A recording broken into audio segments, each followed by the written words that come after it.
Bring it on. Want some, get some. Can I get a hell yeah?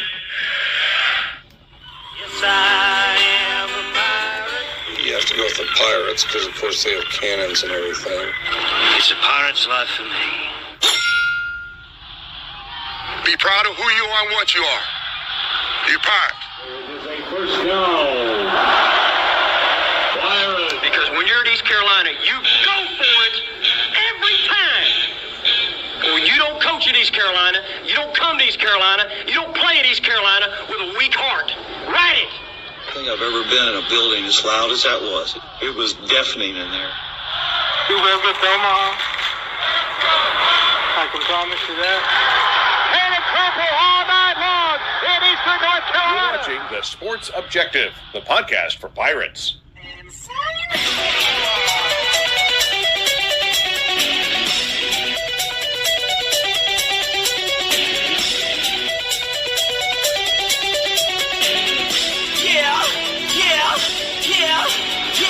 My heart is purple and gold. I'm a pirate down of my soul, and I don't back down not at all. Find out when the cannons explode.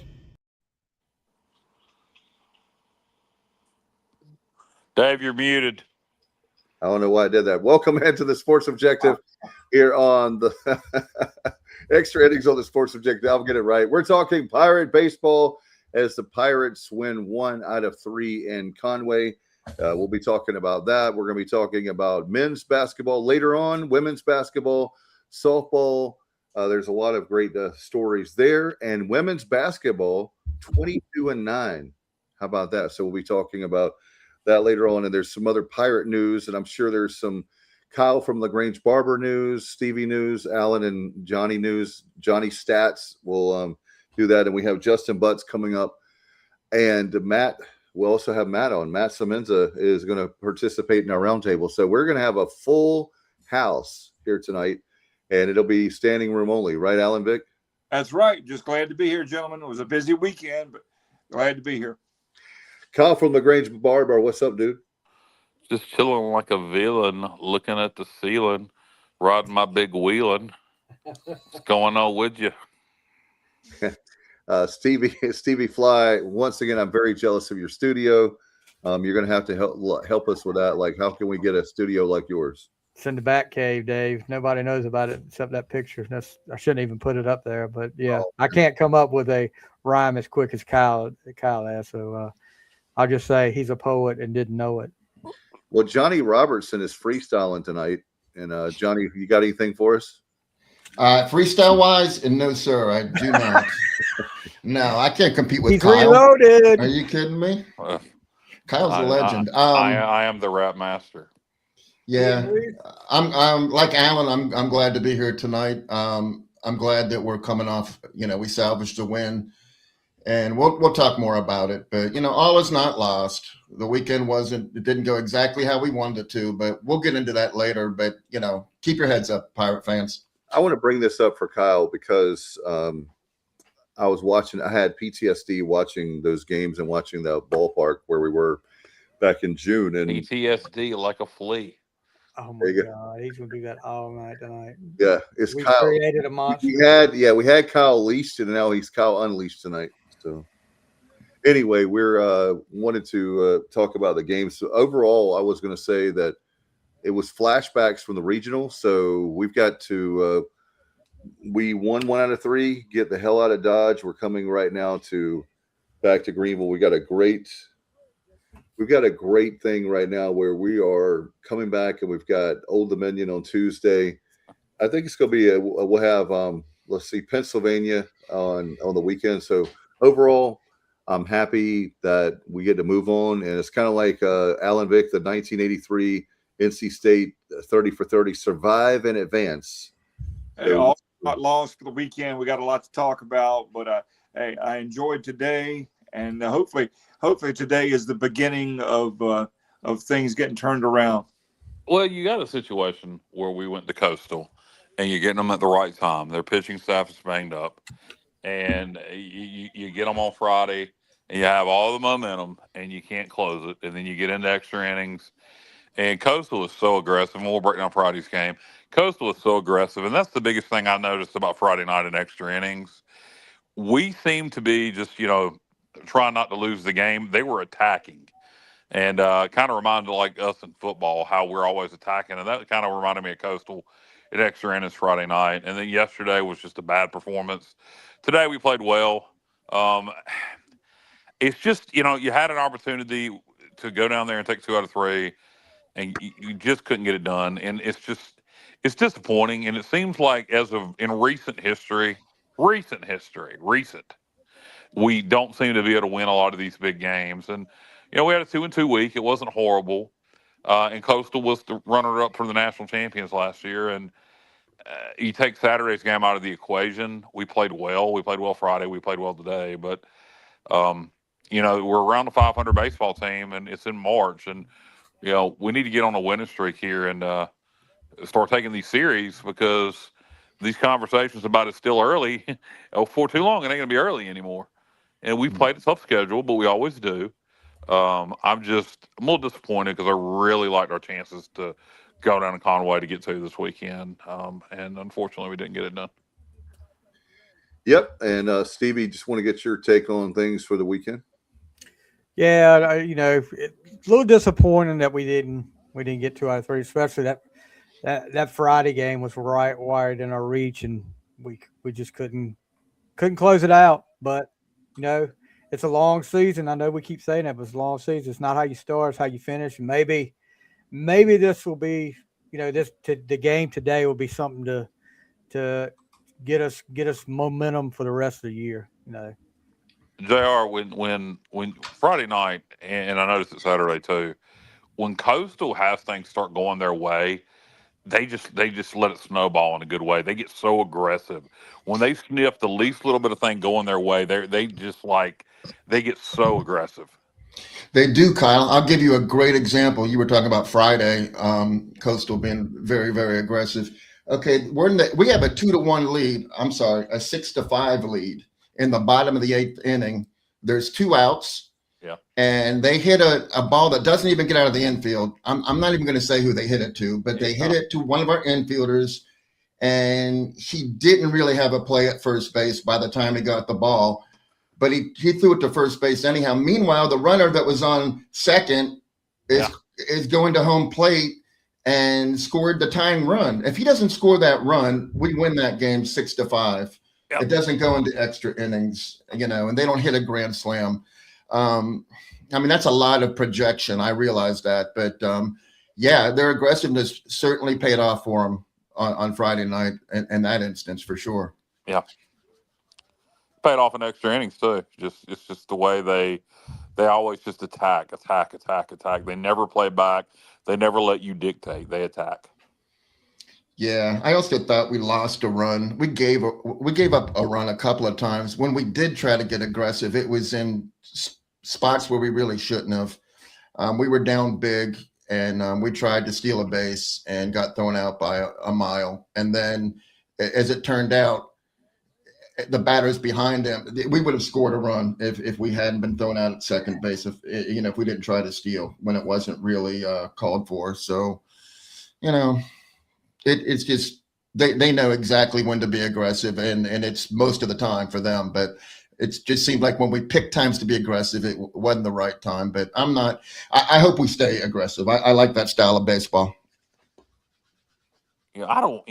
Attacking baseball, aggressive baseball. I don't mind either style. I think you can be conservative and win in baseball, as long as you're do it in the right way. But I don't know. And Cliff knows what he's doing. But it's just like I say, it's just frustrating, man. It's just so the Carolina series, you go 1-1-1. You could easily took 2 out of 3 there.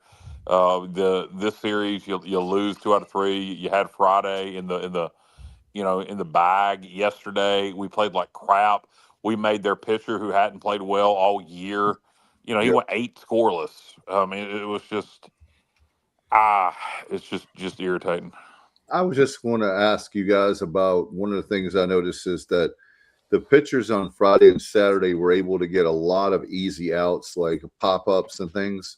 And it's the way that wherever they're putting that that ball over the plate or whatever. Maybe John, I know John listens and watches the show, but I just felt like that was one of the things I noticed today. We didn't have, whenever we have a pitcher that doesn't know where to put the ball on the plate, over the plate, I just noticed it was different today, where we were getting better hits, where the guys on Friday and Saturday were giving us very little or nothing. And so we got to find a way. How do you answer that whenever you have the pitching is not going your way? I think the overall, as far as the umpiring, we can't use maybe Friday night, but we can't use the excuse as far as the strike zone. I didn't think Friday was the worst of the three, but yeah, but Friday we only I think struck out maybe 4 times. I'm gonna look it up. Yeah, we struck out 4 times and we walked 6 times. So, I mean, at the plate, I mean, we had, we weren't getting like blown away. We had 9 hits, and 4 walks, 6 walks rather. So, I mean, we got on base 15 times. It's just, with 2 outs, we couldn't do anything. They were getting a lot of runs with 2 outs. We weren't getting any runs with 2 outs. That was the big difference. Yeah, that was a big difference for game 1. All right, let's go to some comments real quick, guys. Chuck says, good things happen when you swing the bat. No more bunt ball. I don't mind bunting. He's got to do it at the right times. Who mentioned that in the chat today? Matt. Yeah. All right. About bunting? What did he say? He was just questioning that time of the bunt, I think. Yeah, it's nothing wrong with bunting. No, he was just questioning the time. The William and Mary and ODU games are on the road, aren't they? No, ODU is home on Tuesday, on the road, William and Mary. Okay, gotcha. It does make sense that you would think that we would play. Yeah, it does. You're right there together, Norfolk and Williamsburg. Yeah. Kenny says 2-2 for the week. Would like 3-1. Big home game schedule ahead. Yeah, we need to go 5-0 this week. Yeah, really do. Yeah, we play William and Mary on Wednesday. Correct. Bomb Boxer. Hi. Hi. Oh boy. Chuck says Alex. Keep an eye on him. Yeah, I am. Don't worry. Alex Boucher was a spark plug today. Kenny says he's a little concerned with not getting the long ball home runs, but I did enjoy seeing all those singles and doubles today. Yeah. I mean, you just gotta when you're not hitting the long ball, you gotta have protector. You gotta have your batting order correct if you're gonna be a single, double, triple base. A lot of guys on base RBI type team that's not hitting the long ball. You gotta have your batting order right, and that's something I'm not sure we've done yet. Chuck says we need to be aggressive at the plate. Oh, he says that again. Yeah, he said it again. Hey, with the home runs go, I mean, we had 3 for the weekend. Braden had 1 to lead off the game. Yeah. On Saturday, and then we never hit it. We never got another run. But as far as home runs go, yeah, I agree, Kyle. It'd be nice if there were more people on base when we hit them. But our first conference series is against UAB. They have 34 home runs. They've hit 34 home runs. We've hit 10. They have a guy on their team, JD Head, that's hit 10 himself. So what's his name was BJ Head. What's UAB's record? What's UAB's record? They played a tough schedule, but they're like number 11 RPI, which is a joke. They're 10-6. Okay. Well, but, that might not be a joke. They're not the 11th best team in the country. No, I wouldn't think so. But your record's your record, so to speak. And if their RPI is that high, they probably played a tough schedule, and their record's not bad. So is this league? Is the American a little deeper than usual this year? I think so. I think we might. I think we're going to get more than 1 bid. Oh yeah, I think UTSA and us, and maybe hopefully. South Florida, Dave, is doing things. Yeah, we've got a big series with them. Charlotte is very, very, very good. Charlotte could win it all. So any of those 4 teams could really win it. Boy, we Florida better beat Atlantic could be Charlotte. sneaky. So it's deeper, which is going to help us as far as RPI is concerned. As long as we're good. Yeah. We should be. I mean, well, I think we're good now. We just ain't winning at the rate we should. But Just haven't we're put it not. We're not a together. bad baseball team, and JR is gone, so he'll be back hopefully. He's getting reloaded. Yeah. Oh man. So have you talked? What do you think about overall Friday night? Obviously the Grand Slam. Oh gosh.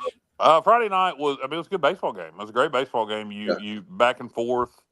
We had momentum.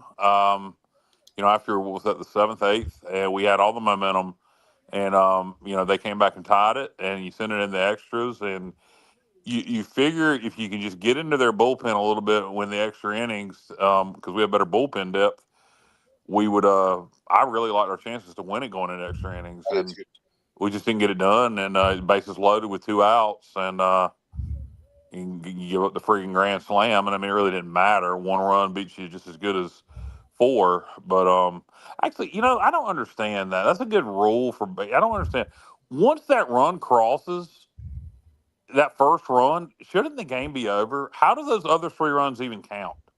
And I understand what's the grand I slam. guess it's just the fact that he hit a home run. Yeah. Yeah, but I mean, he'll have 3 less RBIs because right. But once that run crosses that plate, that first run from third, it's over. The game's over.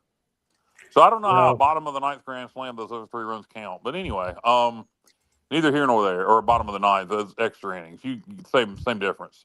But anyway, it was. I thought we played the better baseball game overall Friday night. I think Coastal was fortunate to tie it, but once they got it tied, they had all the momentum and they got super aggressive and on the base pads and they took advantage of any opportunity they had and got the W. And it is what it is. And JR can break it down more from a statistical standpoint about Friday night's game. But JR, what did you see Friday night? The Pirates take the lead. What was that in the top of the 8th, and then we just can't hang on to the lead. They come back and tie it up, and yeah. To talk about what you saw Friday night. Is he there? JR, we can't hear you if you're talking. You're not muted. So. Hey, am I back? No, man, don't. I'm telling you, I'm sure there's somebody listening that can relate to this. I went on Warren Nolan. No, I went on Warren Nolan to look up RPI, but that thing, that website, I normally don't go to because it's like a virus, Yeah, and it completely shut me down. So I had to close everything out. I had to close all my windows out and restart. So So what did you think about Friday night, JR? We the 8th, Pirates tied up in the top of the 8th. Take the lead rather than the top of the 8th. Coastal comes back, ties it up, sends it the extra. Yeah, that's what I was talking about earlier.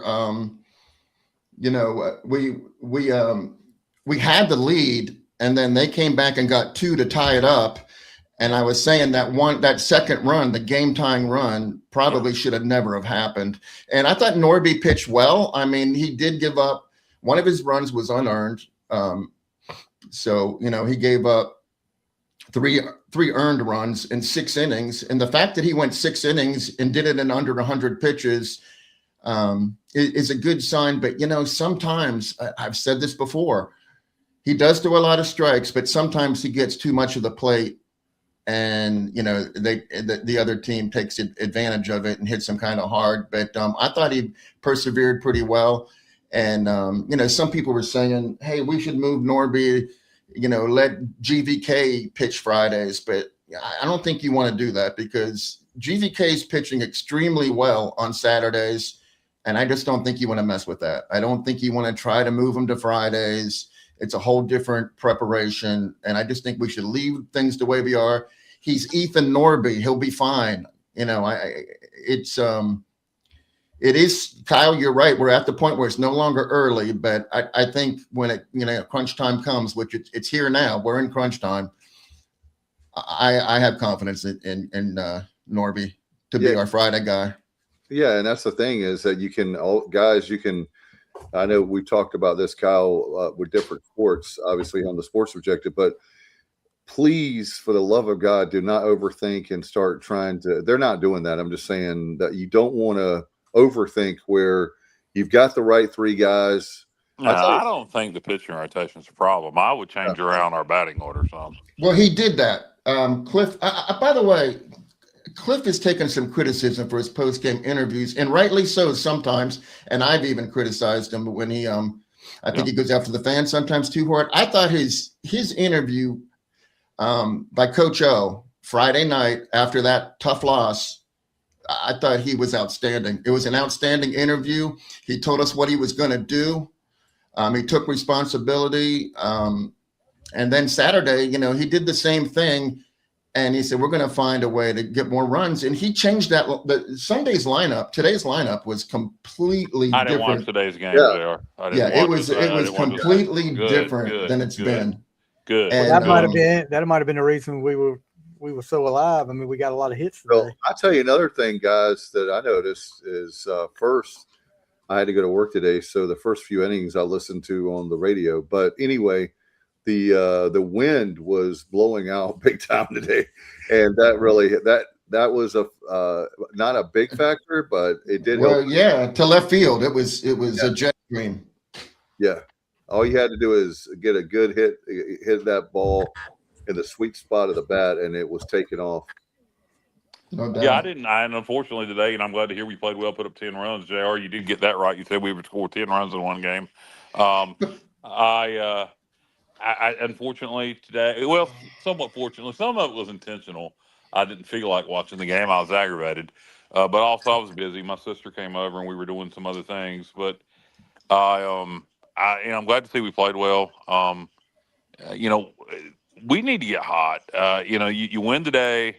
I'd love to go 5-0 this week, and I guess that goes without saying. You always want to go undefeated on the week, but I haven't kept up with PN ODU or William and Mary. I know William and Mary generally is not very good. PN is an Ivy League team.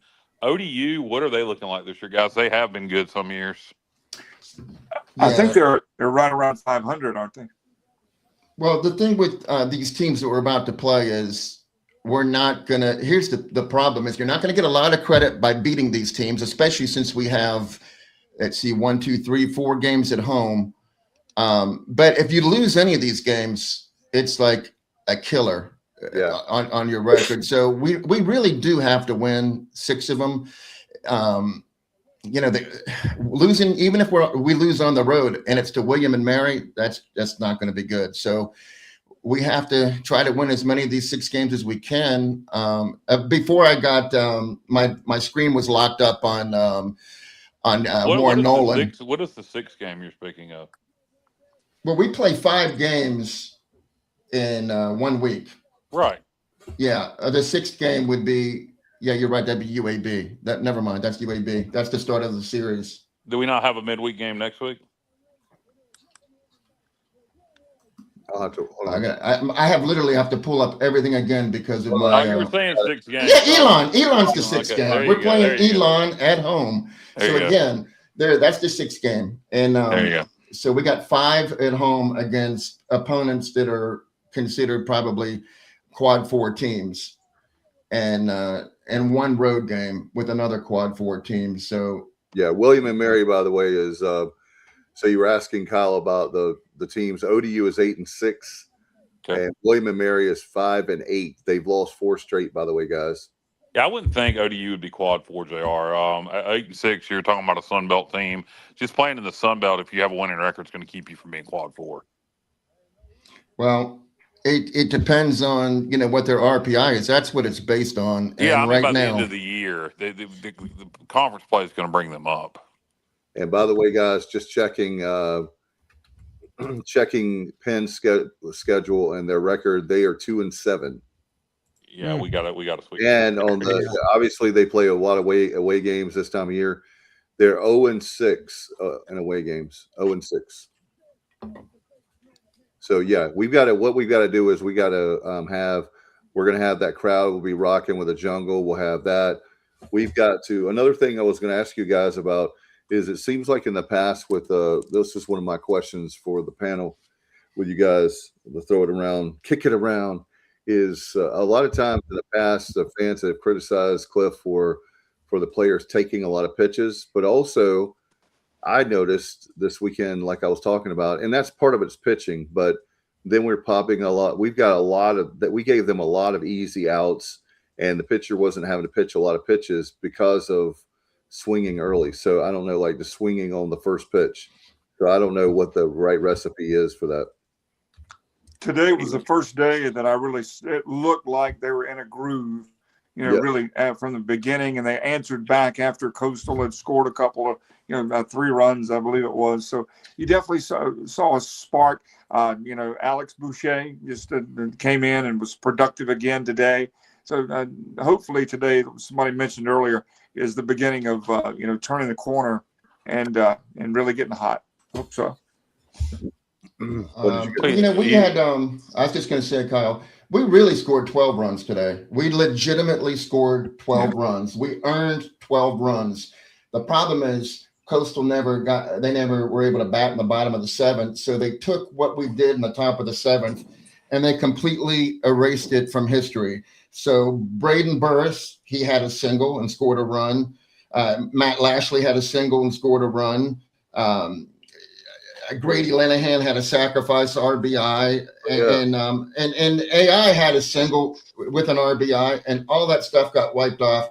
If you include that, and we really did have those at bats. We batted .515 today. Wow. We batted .515 today as a team. So the new batting order, I suspect we're going to probably see it again.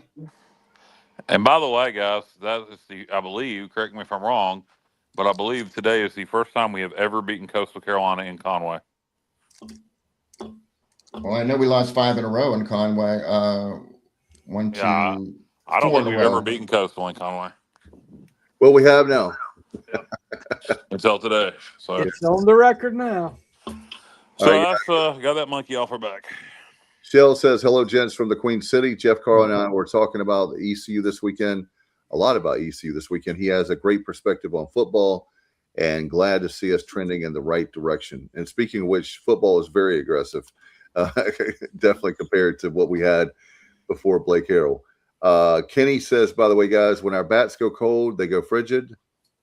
And he says, good 2-out hitting today. Yeah, today was I was going to talk about that too. Thank you, Kenny, for bringing that up. That's why we have the best listeners and viewers ever. The 2-out hitting was the best we've had all year. It feels like to me. I don't know, but it was definitely clutch.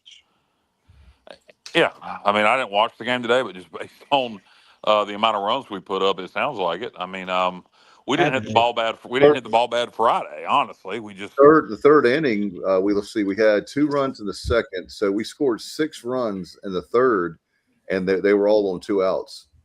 That's good. I mean, Cliff Godwin has made that a big part of this program over the years, as being a good 2-out team. That that's when 60% of your baseball is still left to be played or whatever, and or whatever. What does he say, JR? What's that saying he always talks about with 2 outs? Cliff saying? I don't know. Yes. With 2 outs. Somebody help me out here. Somebody help him. I figure y'all would know. He's always emphasized 2-out hitting. You still got every. Yeah, he said something to some percentage he talks about. I thought JR would surely know this. But anyway, it doesn't matter. That is a big part of what Cliff Godwin talks about, is the importance of 2-out hitting, and it's something he's built the program on. So that is glad to hear we did that well today. Yeah, and we got our leadoff guy on, in 3 of the 6 innings too, which is something we've been struggling with as well. So that's, once you get the leadoff guy in, and we're letting their leadoff guy got on a ton over the 3-game weekends, and we weren't really doing it, but we started doing it today, and that's how you get runs. No doubt. And that go Pittsburgh. John Delphia. We took care of that. Either he thinks we're talking about a Pittsburgh Pirates podcast, or Admiral Is that the Hampton Admirals? or if you're trying to talk football smack from the bowl game. Is this JJ Kinchen's crew coming in here? I hope so. Yeah. Oh, come on, welcome. I hope We'll put out the red carpet for you. Yeah, come on in. Water's fine. We've got a place at the table for you. What Pittsburgh are you referencing? The Pittsburgh Pirates, Pitt Panthers, the Pittsburgh Steelers. The Steelers are okay. Penguins, yeah, could be the Penguins. Yeah. Bruno Sammartino, perhaps. That's right. Dave Parker, Kent DeColvey, Barry Bonds, Willie Stargell. There you go, Pops. Bobby Bonilla. He's still getting paid by the Mets. Manny Sanguillen. Yeah, Doug Drabeck. Oh, okay. Andy Van Slyke. Oh, that was my next one. Now, if we start talking Steeler football players, then y'all would just have to sit there. I got Ben Roethlisberger, and I'm done. I did see one of the Paul brothers challenging NFL players to boxing matches, saying they couldn't do it. And the former Steeler, Le'Veon Bell, said, I'll take that challenge. And now it's Logan Paul, Kyle. I guess he's going to box too, but WWE. Because Jake Paul got his ass kicked. Yeah, because Jake Paul still ain't able to eat solid food yet. But he was given all these rules about, that he had to have if he was going to box one of them now, all of a sudden. But now he's saying that WWE came out and said, you cannot be boxing and be, signed with WWE under your contract. So. Yeah, you telling me TKO wouldn't book that? It wouldn't book that as a. I was getting ready to say TKO. That's money there. So. I think he got scared. He got scared. I'm sure he did. Well, anyway, I mean, you think about some of those football players. You've had football players box before. What was it? Was it Harvey Martin back in the day? Too Tall Jones. Too Tall Jones. Yeah, one of that. Yeah, Too Tall Jones was a boxer. Yep. And you also Mark Gastineau. He did it for a while. Oh yeah, it didn't turn out so well, but he did it. Yeah. And what about like with mixed martial arts? There's a lot of guys that are doing MMA. They're a lot doing that, like after their football career. Yeah, they are. Yeah, Too Tall had 7 or 8 professional fights. Yeah, I remember when he did that. That was after he retired too, wasn't it? Right. Yeah. No, I don't think so. I can't believe Tom Landry let him. I think he temporarily left the NFL. I think you're right. I'm challenging Alan Vick to a boxing match right now. All right, come on, man. He never lost, did he, Alan? Alan's going to lose when we and him play. Yeah, Alan's got an unblemished record right now. Yeah, I will take my good leg off and beat you with it all day long. I'll tell you what. I will wear an eye patch over my good eye and fight you with just my bad eye and still beat your ass. So how about that? I don't see what you're saying there. So. Well, neither will I. You'll feel it. You'll feel it. You'll feel it. You'll feel the hammer coming down. Oh my God. Dave, is there some legal advice about violence during the sports objective that we can? Yeah, it's going to be Kyle and Allen crip fight. Sign up now. That'd be great. I'm sure my inbox is just like exploding right now. The legal team, the suits down the hall, they're. The winner of the fight between me and Alan gets a handicap placard. That's right. Framed. That's right. Framed handicap placard. Framed handicap placard. Well, is this pay-per-view, PPV? Yeah. Yeah, I think we could get some buys. We can just live stream it right here on StreamYard. If Kyle bites, it'll be a paper chew. Oh. Paper chew. There you go. That's true. That's true. And I might do like Mike Tyson and bite you on the ear. That's right. Well, I hope it's on the ear.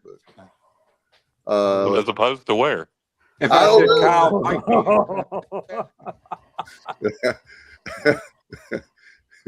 What are you implying, Dave? What about starting here? Your mind went there, here, there, and everywhere. I just said, I hope it's not the year. That's all I. I know you said you hope it is the year. It is the year because you have other places that might not. Like where? You're a gentleman. Jeez. Gee, why would you go there, Dave? I don't know about the activities you and Alan normally do, but I'm talking about boxing. Hey. I can promise you it's strictly platonic. Speaking of boxing, have with wrestling there, Stevie. Yes. Stevie, have you ever seen Liv Morgan box? No, I'm sorry. Let me ask that question again. No, that's not. I asked the question wrong. Have you ever seen Liv Morgan wrestle? Of course, yeah. I'd love to see her box. All right, moving right along. Hello. Well, we'll be here all week, or maybe not. We might. The suits are telling me we may not make it through the broadcast. Does everybody get that joke? Do you get it? I can repeat it if you didn't get it. I got it. I got it. Ready to go to Saturday? I love how I screwed it up at the beginning. It's a great anatomy joke. Yeah, he messed it up to start with. Yeah, I did. Oh my goodness! So, are you guys done with game one? Do you want to go to game two? I'm going to go with the series at this point. No, because game two, Kyle, and truth be told, I've been a bit distracted because I've been working on something. I'm accepting Kyle's challenge. You got something big coming, JR? I'm accepting Kyle's challenge because I want to talk about. If you want to go, JR, we can go. I want to talk about what happened Saturday night, last night. Okay. Rage wrestling? All right. So Gavin Van Kempen took the hill last night. Fastball popping, everything tight. Batters swinging through the air. 7 innings, they had no prayer. Curveball snapping, slider had bite. Dugout buzzing with every strike. Scoreboard glowing, zeros all game. Van Kempen dealing, remember his name. It's Johnny Kumo D up here. There you go. Did you get AI to write that, or did you do that yourself? Oh, that's what I've been doing. You were coming up with that rap. There you go. That's good. Go on. It was spectacular, though. It was a performance worthy of a rap because it was. You want to lay the tracks down again, and I'll beatbox from the background. That's Meister J. We'll do that off air when we won't put anyone through that for a second time. We still haven't debuted the Sports Objective shuffle over here yet. You know that. Oh yeah, we can do the Sports Objective shuffle. It's out there. It's ready to be unleashed on the public. I mean, we might need to put a leash on it.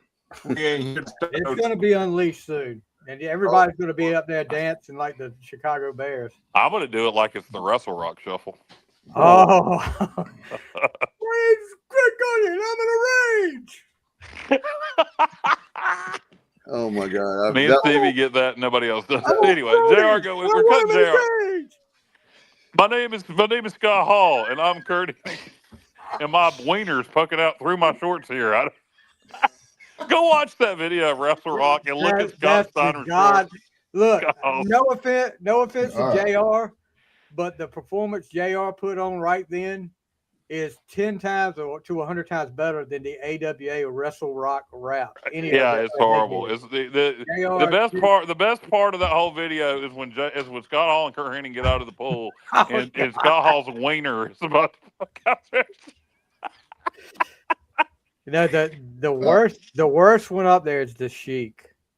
Oh, why would the Sheik wouldn't rap?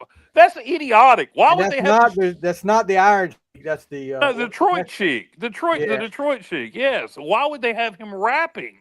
He never even talked. They were desperate, dude, and he did. I mean, on that thing, I don't even know if they put the beat down at the same time these guys rapped because they were some of them were so off. Well, some of them wouldn't have mattered.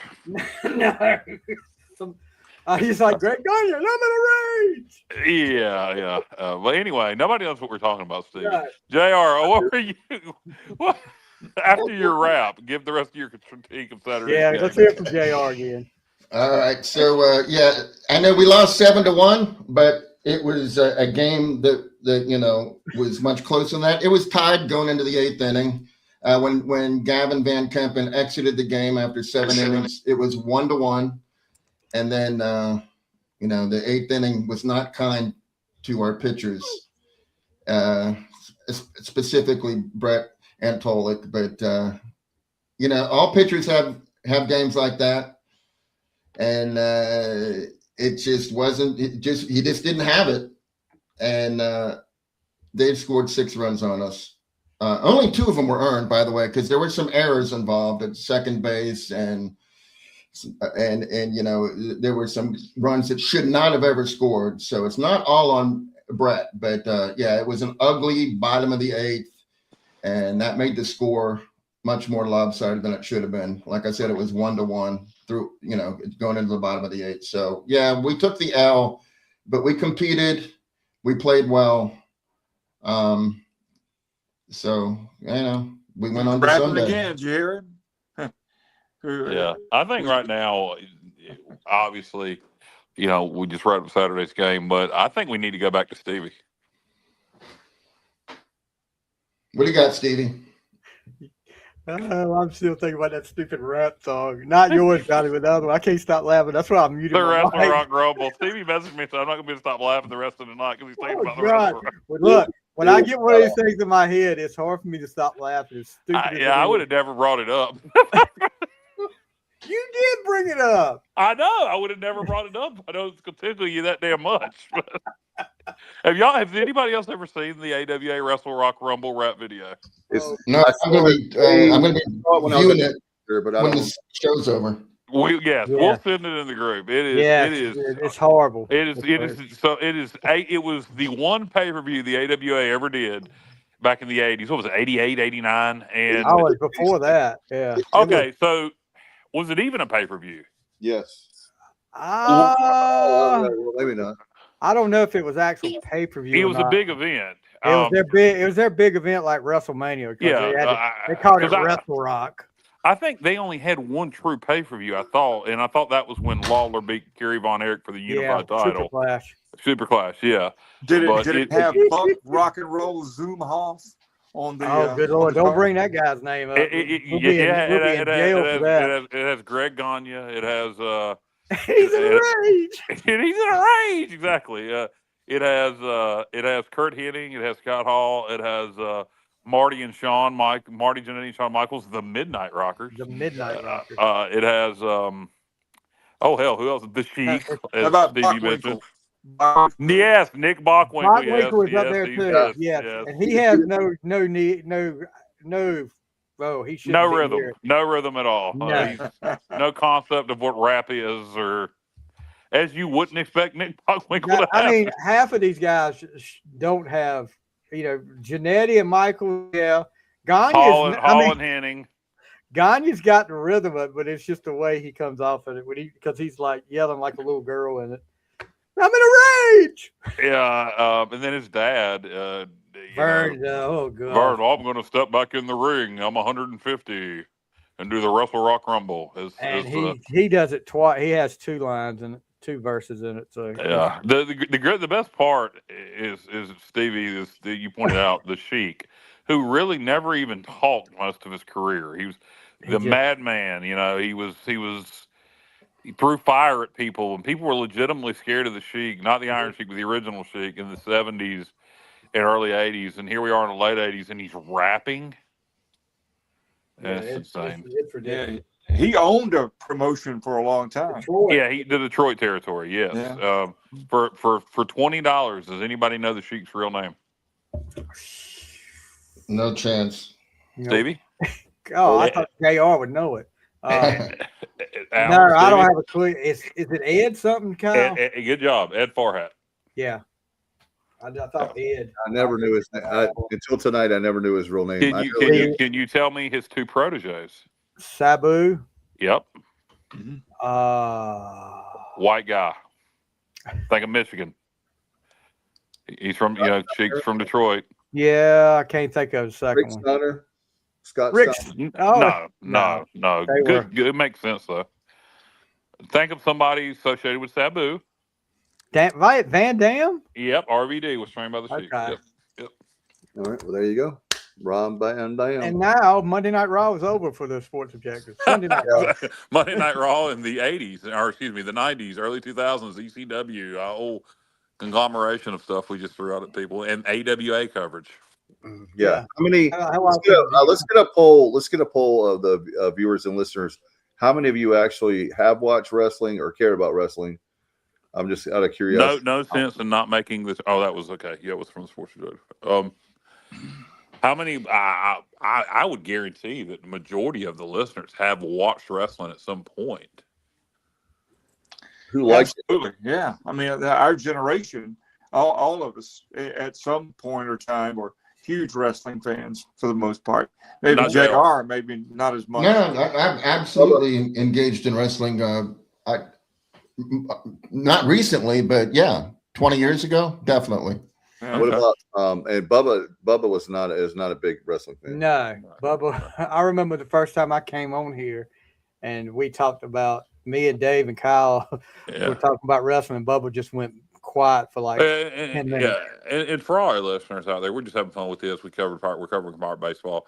Yeah. If you don't want to hear us talk wrestling, we won't. And in the older days, yes, that's primarily what we're talking about. But I think me and Stevie have a fondness for wrestling because of the older days that a lot of people don't have. Yeah. Florida Championship Wrestling. I know what There you go. Yeah, Gordon Sully. Yeah. With the souffle. Eddie Graham. Eddie Graham, yeah. Yep. Promotion. Are you guys are you done with Saturday, or do you want to move to Sunday? Today's game? Yeah. Sure. Go ahead.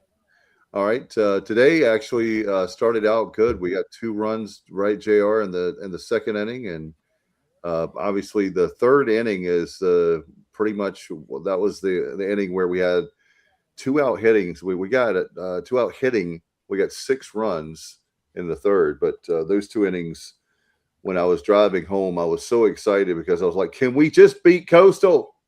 Because I felt like all 3 games we could have, should have, and didn't. And the other thing, one question I have, and we'll get JR to give the stats, but did you guys feel like today, like, here we go again? Because, they're coming back, or if they started to come back, like, would the Pirates fall apart late in the, like game 3? We responded today.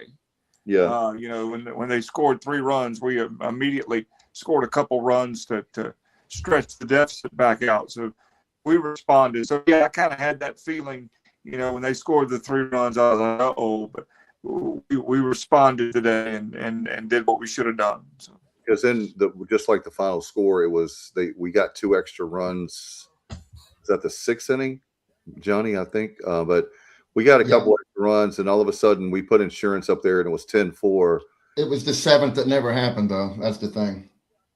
We had 2 runs in the 5th. Right. Are you talking about the 2 we put up in the 5th? 5th inning. I'm sorry. Yeah. Oh, okay. Yeah. Yeah. In the 5th inning, and yeah, you're right. The 7th inning. Well, I'll just say this. Like I mentioned earlier, Cliff, he changed the batting order around considerably. A lot of people wanted Matt Lashley to be moved up in the lineup, and he put him in the 2 hole. It paid off. Then he moved Jack down to the 5, and he put Alex Boucher in as the DH. Put Sabater in left field. Him and Davin split left field, and had Colby and Walker Barron 8-9, which is kind of normal. They get good production out of those 2 in that spot. So he must be a genius, because every single batting position, like 1 through 9, all had at least 1 hit. And then we had 4 guys with multiple hits, including Walker Barron, who was 3 for 4, and Colby was 2 for 3. So the bottom 8-9 spots were 5 of 7. And, at the top of the lineup was good too. I hope he found something. Sabater was 2 for 4 for the weekend. So there's a little bit of consistency there.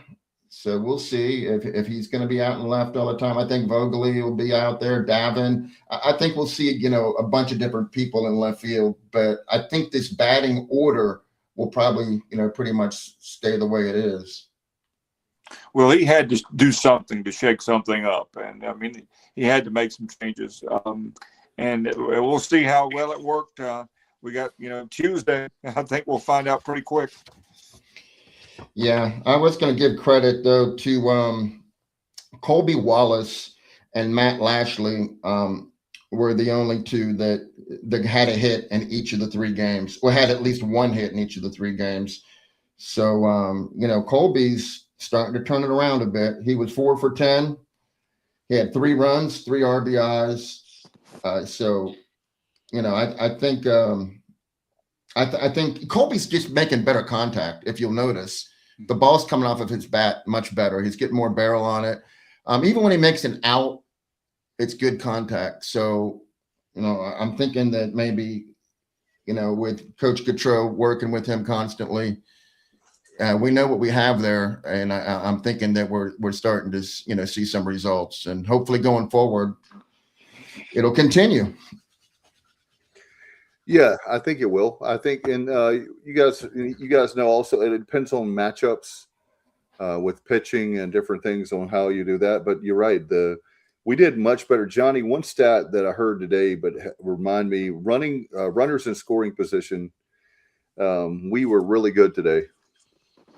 We were good with everything today. When you bat, what did I say, 515? When you're batting 515, every one of your offensive statistics is going to be good. So, no doubt about it. There you go. That's what happens. Did you guys watch on TV the same usher, the gentleman that's in the screen at Coastal with the gray hair and the mustache? He was the same usher during the regional last year. I mean, you saw him like 50 times a game.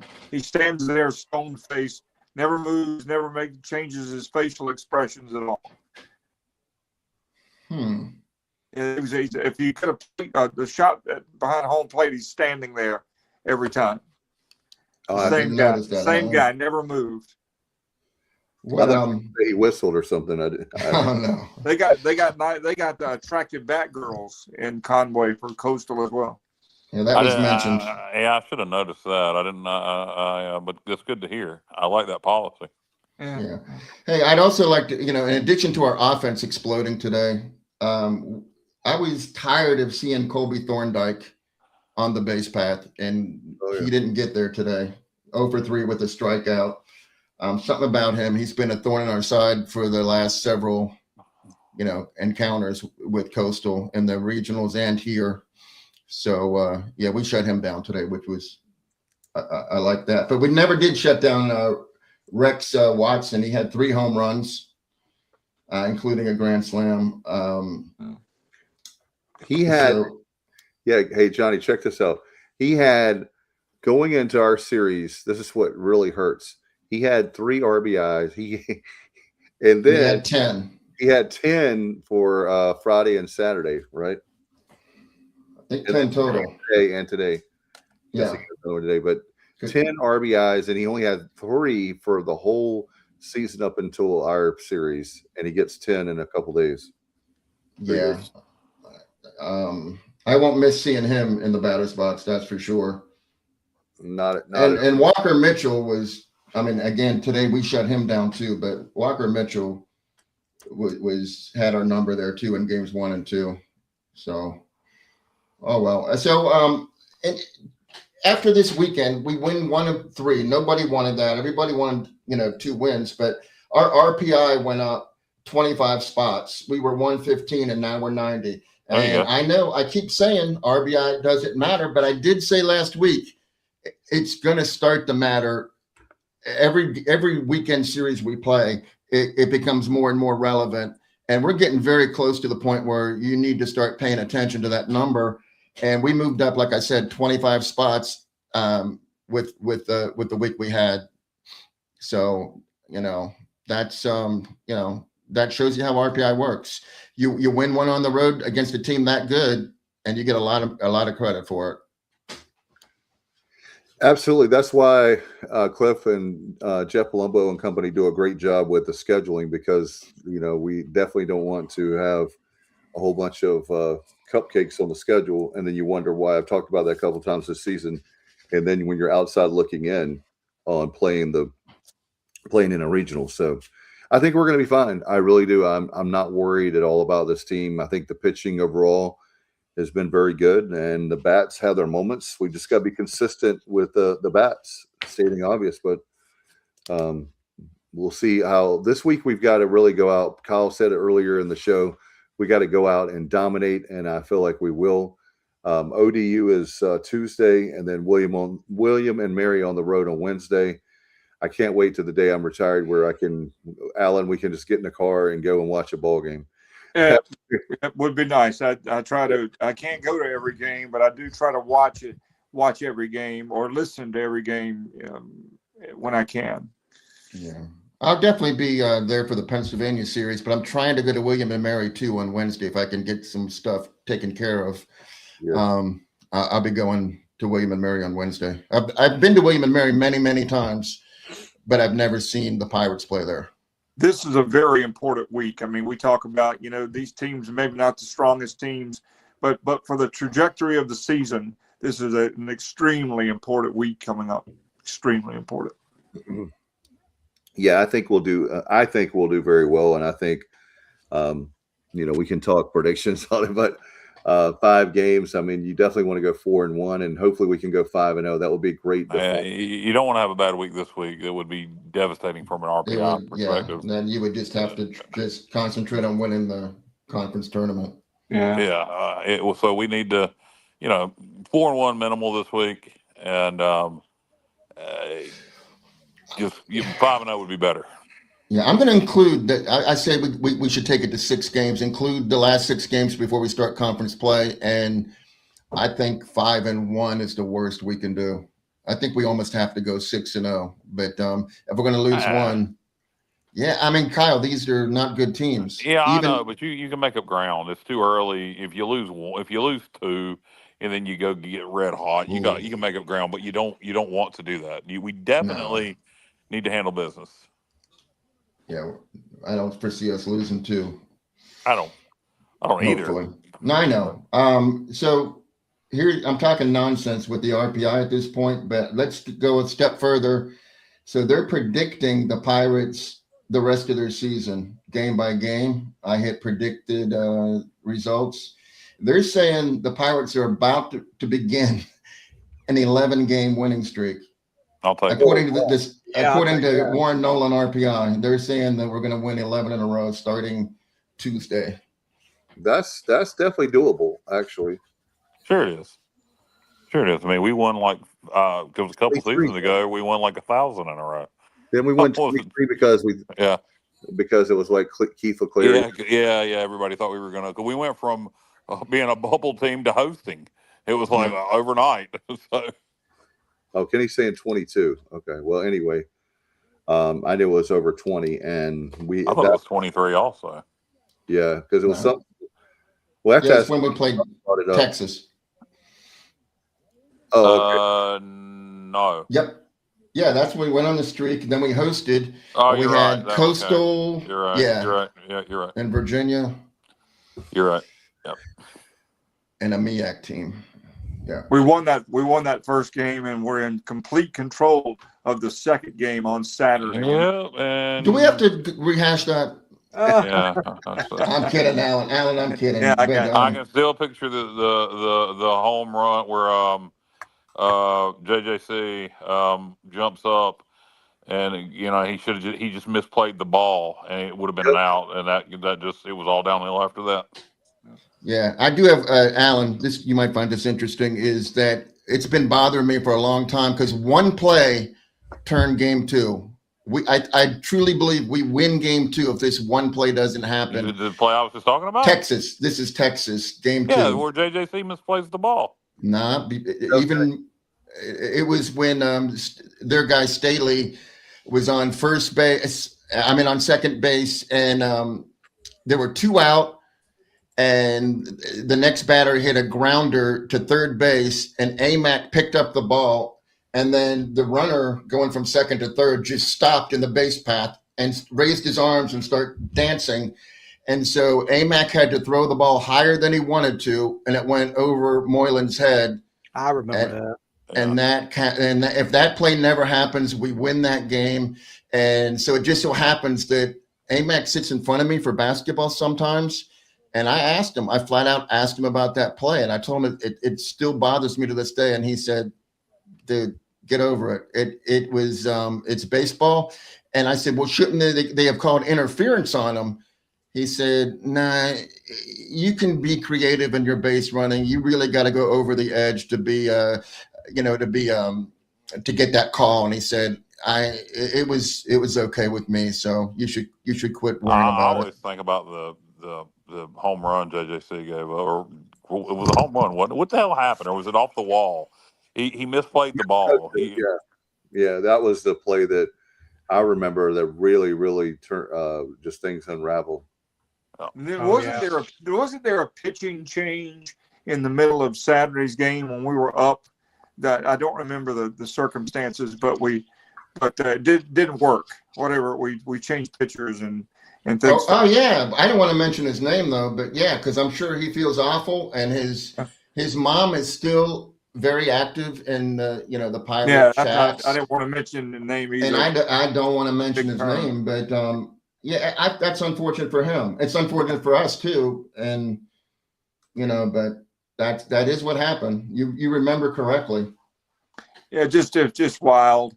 It's just wild to think about, how close we were, but maybe we can rectify all that this year and take care of business and do what we got to do and finally get where we need to be. Yeah, and I will say this without mentioning that young man's name. Do you remember the pitcher we took out to put him in? The Savage, right?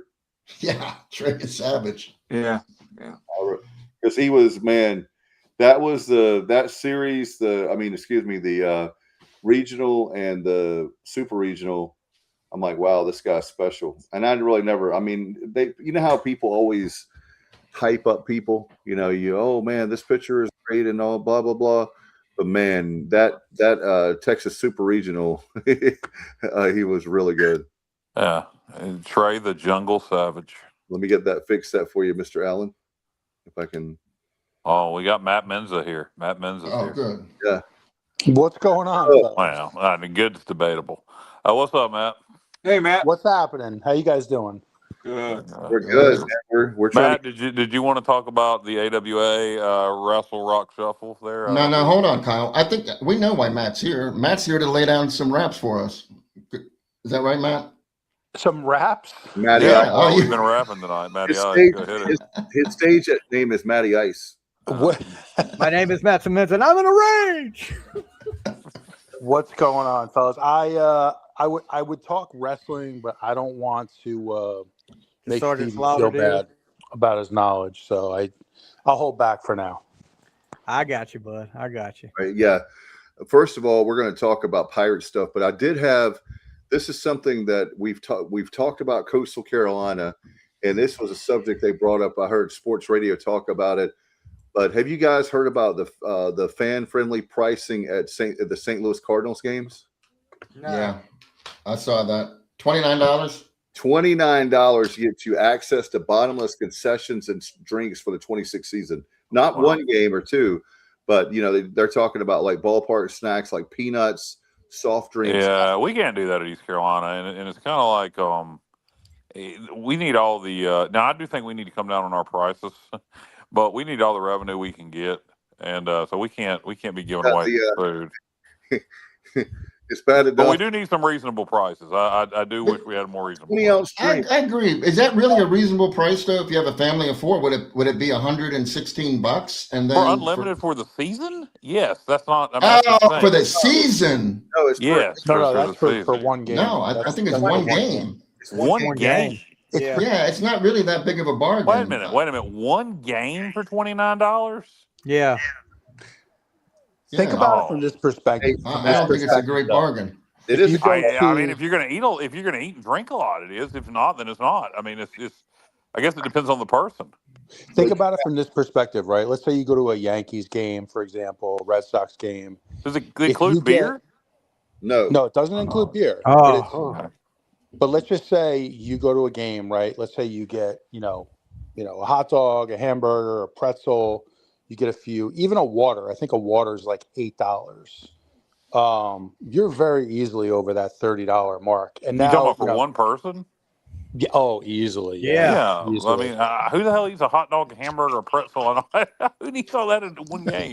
Well, you know what's going to go on? I have a prediction. If they do that, I guess they are going to do it. And I'm not saying this is a bad thing, but there's going to be people that'll do that, and then they'll just like turn it into they'll share it with 2 or 3 other people. Sure, that's and then it's a good deal. Then it becomes a very good deal. Yeah, I mean, what are they going to do? Walk around and make sure you have the wristband on as you're eating your hot dog? I mean, I don't. All they got to do is a woman a wristband to order all the food and the drink. Exactly. That's what JR was saying. I mean, and if you don't, I mean, if they say something, say, I got a heck of appetite. Yeah, or just keep going back. I don't know. Like when I go to Bird Dog, I don't eat.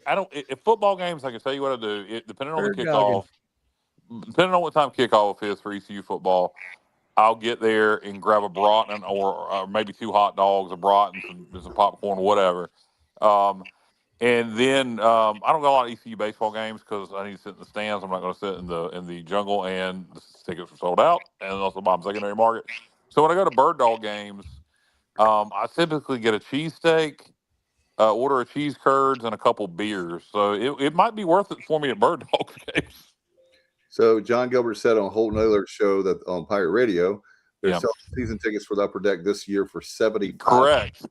Not for the entire Upper Deck. I think that's just a portion of the Upper Deck.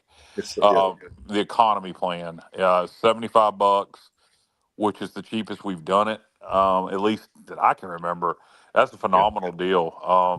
In this day and age, look, my 2 season tickets I just bought with and everything. 99% of the shit. Okay, all right. What's going on? It's the ghost of the AWA Wrestle Rock Rap coming back, guys. Yeah. So my season tickets with my parking pass that I never use, it's like $690. So 2 season tickets in the Upper Deck for $75 a piece, or 1 season ticket. But you figure most people are going to buy 2 at least. $150. I mean, that's great. So, what we got here? Oh, what a night! I don't know what happened. Hold on. Why are we playing What a Night? Somebody mute yourself. You're going to get us copyright infringed. I was muted when that was going on. It wasn't me. Dave, is that you? Yeah, I hit my hand. All right, then I'm going to play the AWA Wrestle Rock Rap. I want to hear some flock of seagulls. Yeah, if we play too much music like that, we'll get copyrighted on Facebook. But I wasn't trying to play that's a bumper Facebook. I was not trying to do that. So Dave had premature musical whatever happened there. Well, Matt told me we had to go to break, so I was trying to do some bumper music. Matt, so you're here for a reason. Why are you here? Why are you here, Matt? I'm not sure. I assume we were going to talk maybe a little bit basketball, get into football a little bit, or basketball. I'm not sure. Yeah, well, I mean, we definitely we were talking about season tickets. So Matt, did you have a chance to hear Gilbert with Holton? No, I didn't listen to it yet. I was a little nervous to listen to it. It's not bad. Okay. There's a couple things that'll get under your skin, but overall, he was pretty transparent. Apparently, he did another interview with Patrick. I haven't listened to that, where he kind of alludes to an upcoming announcement for a home and home we're going to have. Sounds like it's going to be with a regional opponent. So we'll see. But the $75 season tickets for the Upper Deck was something he mentioned. Another thing he mentioned is how we're not number 1 in revenue sharing, but we don't have to be to win the league. We're in the upper third, and you have to be in the upper third to win the league. What else of note did he talk about? Matt, you might find this interesting. He does think there's going to be a breakaway, but he's along the same lines as David Glenn. He thinks it's going to be 40 to 50 teams. And he thinks it's going to be football only. That's going to be at that highest level. And he says if there's not, he said, we will always have access to the playoff. He said, it's never going to be taken away. He doesn't think, which I agree. And I agree with both of those statements that the playoff is not going to be taking away access and there will eventually be a breakaway. I think that has a lot to do with this surge of FCS teams moving up, the Delawares of the world, the North Dakota States, Sac the State just moved up. Sacramento State. Yeah, exactly. All these schools are moving up because there's access to the playoff and it's not going to go away, and there eventually will be a split at the highest level. And quite frankly, if it is 40 to 50 teams, I encourage it. Go now. That way we can be in the same football league with Wake Forest and Duke. Yep, I agree. I mean, let's just get it done with at this point. And, I think, really what that would look like, it would be obviously the Big Ten and the SEC, and then some of the outliers in the ACC. Yep, and a couple from the Big 12. Yep. Florida States. Yeah, some of the Clemson, Big 12. Yep. So what would that, we don't need to get into it all right now, I guess, but essentially, as long as we'd still have a shot for the playoff, I mean, that would be, to me, the key factor. Well, I think he was more talking about if they stay blah blah blah. If things stay the same, we're not going to lose access. But if there's a split with those 40 to 50, then we would lose access to that level. But it wouldn't matter. I mean, at that point, you're talking about the SEC, the Big Ten, a couple from the ACC, a couple from the SEC, and you're talking about a total reshift to college football, and you're talking about probably, Wake Forest, Duke, Pitt, et cetera, some schools like that. We're probably in the same league with them. So it was two different things. He was saying that he doesn't think we'll ever lose access to the playoff, and then he was saying, but he does think there'll eventually be a split with the top 40 to 50 teams. So here's why I know that it's possible, but I also think that in the back of their mind, it's all about eyeballs, and there's a lot of people that won't watch that level, and they need those. They need those eyeballs. You know what, Dave? Here's the thing I feel about this. If it's 40 to 50, I'm okay with it. Go ahead, go Michigan. Alabama, go. Because the majority of the teams will still be at this level. If it ends up being every school at the Power 4 level, then I hate it because then we're relegated to FCS. At that point, like I say, we would be in a better situation because we'd end up in the same conference with a lot of current ACC schools. So we would be in a better situation. If it was only 40 to 50, do it tomorrow. That means NC State, Wake. There's certain schools that would not. Yeah, I don't. Virginia Tech. Even somebody like that has a good chance of getting left out. I think from the ACC, I think you'd have the Big Ten, the SEC, probably Clemson, Miami, Florida State, those three, UNC, UVA, and then from the Big 12, probably SMU also because they have a ton of money, and then from the Big 12, probably Texas Tech, Oklahoma State. ECU maybe, and that's about maybe West Virginia, and that's about it. I think there's your 50. I don't see that if they do that route. I think it's like what Matt we talked about before with it's basically the Big Two. I think all the SEC. If you take all the SEC and you take all of the Big Ten, that's a lot of teams right there. They should kick Rutgers to the curb if they do that. And that's possible, and that is possible that some of those schools get left out. Vanderbilt, Vandy's stepped up. Yeah, Vandy, you can't do that. But I know they're better, but I'm just saying. Plus, their academics is Vandy's not going to get left out. I do think I do think Duke football will. I don't think this is going to affect basketball and other sports. I think it's going to be a football only thing when it happens. But so the Big Ten's got 18 teams. The SEC's got 16. So that is 30. How many? What is it? 34. 34. So then you'd have 16 more teams if they went to 50. So it's 40 to 50. Who knows? Like you said, it could be a Rutgers left out. It could be a Northwestern left out. Who knows? I don't think any of the SEC or Big Ten schools will get left out. But the way Gilbert put it, he said the schools with the highest revenue. And he said he thinks it'll end up being 40, maybe as high as 50, maybe. Well, Matt, you're from up there. Didn't Rutgers announce that they're running a deficit? Yes. A major deficit, and it's not Oh, just it's two, right, Matt? What's that, Dave? Didn't I read that UConn also has a massive debt? UConn's been in massive debt for several years. Rutgers, with their move to the Big Ten, they were so far behind athletically that they had to build out infrastructure. They had to sort of catch up, keep up with the Joneses, and so they accumulated a massive debt. Now, you know what I think is really interesting, fellas, and this is not at all. I won't make this political in any way, but there was I'm not sure if you guys saw this. There was a meeting on Capitol Hill this week with the Nick Sabans of the world were there. Tim Pernetti was there, the commissioner of the American Conference. Had a really interesting conversation about essentially reforming college athletics the way it stands. And, really what it came down to kind of give the quick summary, I'm not sure if you guys caught it, but they don't feel like they're going to get agreement in Congress. So it looks like there's going to be an executive order signed by the end of next week.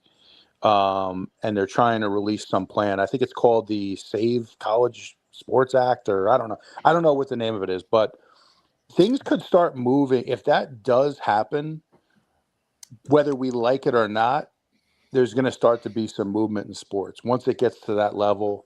And I was happy to see Pernetti there representing the American Conference. He did a good job. But did you guys happen to catch that? I did. Yep. I think that was on Friday, right, Matt? It was. Yeah, it was Thursday or Friday. Yep. I was coming out of Minji's, and I'll remind me, Matt, to talk about the atmosphere Friday night in Williams Arena, Minji's Coliseum, and Alan Vick was there with me too. We'll talk about that. But the reason I remember that story, I was coming out of Williams Arena and Minji's Coliseum. When I was driving home, I heard about it. So I think it was on sports radio or something where I heard it. But that would do away with the collectives. There would no longer be collectives. Yeah. Because I'm going to tell you something. So everything's going to be straight revenue sharing, 100%. Correct. I think that would be a part of it. Yep. Right now, you have like schools like Duke, who they were way ahead on the whole collective thing. They've got a company. There was Duke graduates. I think it's like Delaware. It's more up Matt's way. I think it's Delaware, but there's a company, and that's all they formed a company like LLC, and all they do is raise money for it's a fundraising arm.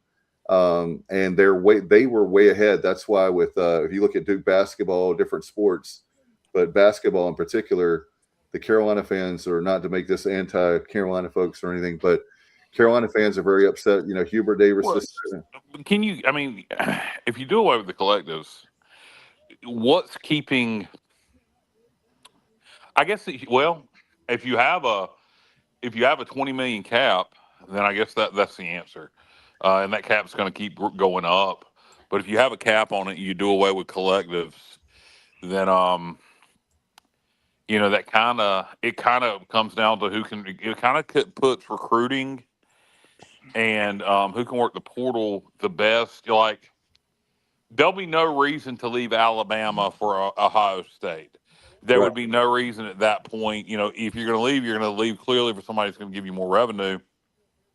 And like in this area, for the Sun Belt schools and the Conference USA schools we compete against, the Liberties, the JMUs, the App States, the Coastals, from a revenue standpoint, it would put us significantly above them if they did that. And I think that would probably be pretty good for East Carolina if that happened, Matt. Actually, I think we would benefit from that because we do have more revenue than most other Group of 5 schools, Group of 6 as it is now. So if that were to happen, I think it would be to our benefit. Hey guys, help me out. Matt I'm sorry, Johnny. I'll just ask. No. You're good, Dave. You're good. I was just going to ask this really quick. Matt, isn't our budget around 54 million? It's over 50. My understanding is it's right around there, I believe. Yep. Yeah. Okay, so what I was going to ask you, Matt, did they address portal reform at all? Because that needs to happen as well, in my opinion.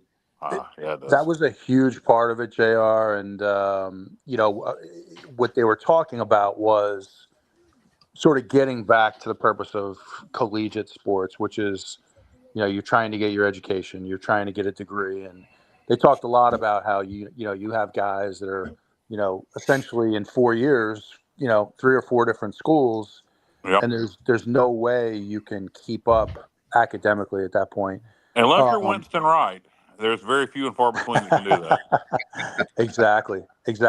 But I'll tell you guys, I do want to. Not Winston Wright, guys. Help me out. Who am I talking about? Mike Wright. Mike Wright. Yes. He was. Yeah.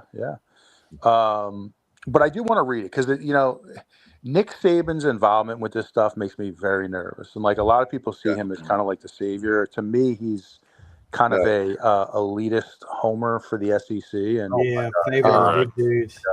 And I worry if somehow embedded in this bill, if you want to call it, is, are they going to try to raise scholarships to the point where, like, let's say you're an SEC team and now you go to I'm telling you right now, that would kill college football. The approach, and I don't know why we've never taken this approach, we meaning the Group of Five, particularly the American, and the approach that needs to be taken with this in Senate and Congress is this bill is being passed. There needs to be somebody from a Group of Five school in there talking, and the angle we need to pitch. And I've always said this when it goes to Congress and Senate, you gonna tell them boys at Army, you gonna tell them boys at Navy, you gonna tell them boys at Air Force, our fighting men and women at the fine academies of the United States of America, they don't deserve just as much access to making the national championship in the playoffs as them boys in Alabama and them boys at Ohio State and them boys in Michigan. Are you telling me they're good enough to go to West Point? They're good enough to go to Annapolis. They're good enough to serve our country. But they didn't have equal rights to the national championship. Well, by God, that's just not American. I like it, Kyle. Agreed. I agree. Hey, Matt, one another question I had was, did they mention at all the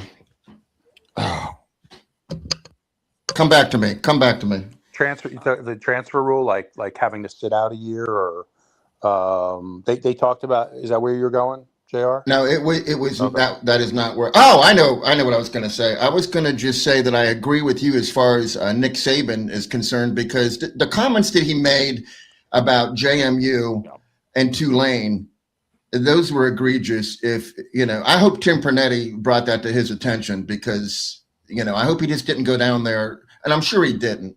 I hope that he tried to make some inroads for the Group of Six, because those comments from Nick Saban clearly show that he has a huge bias. Yeah, Gilbert was very 100%. confident that we're not going to lose access to the playoff, and I don't think you'd be seeing all these schools moving up that we talked about earlier if that was going to happen.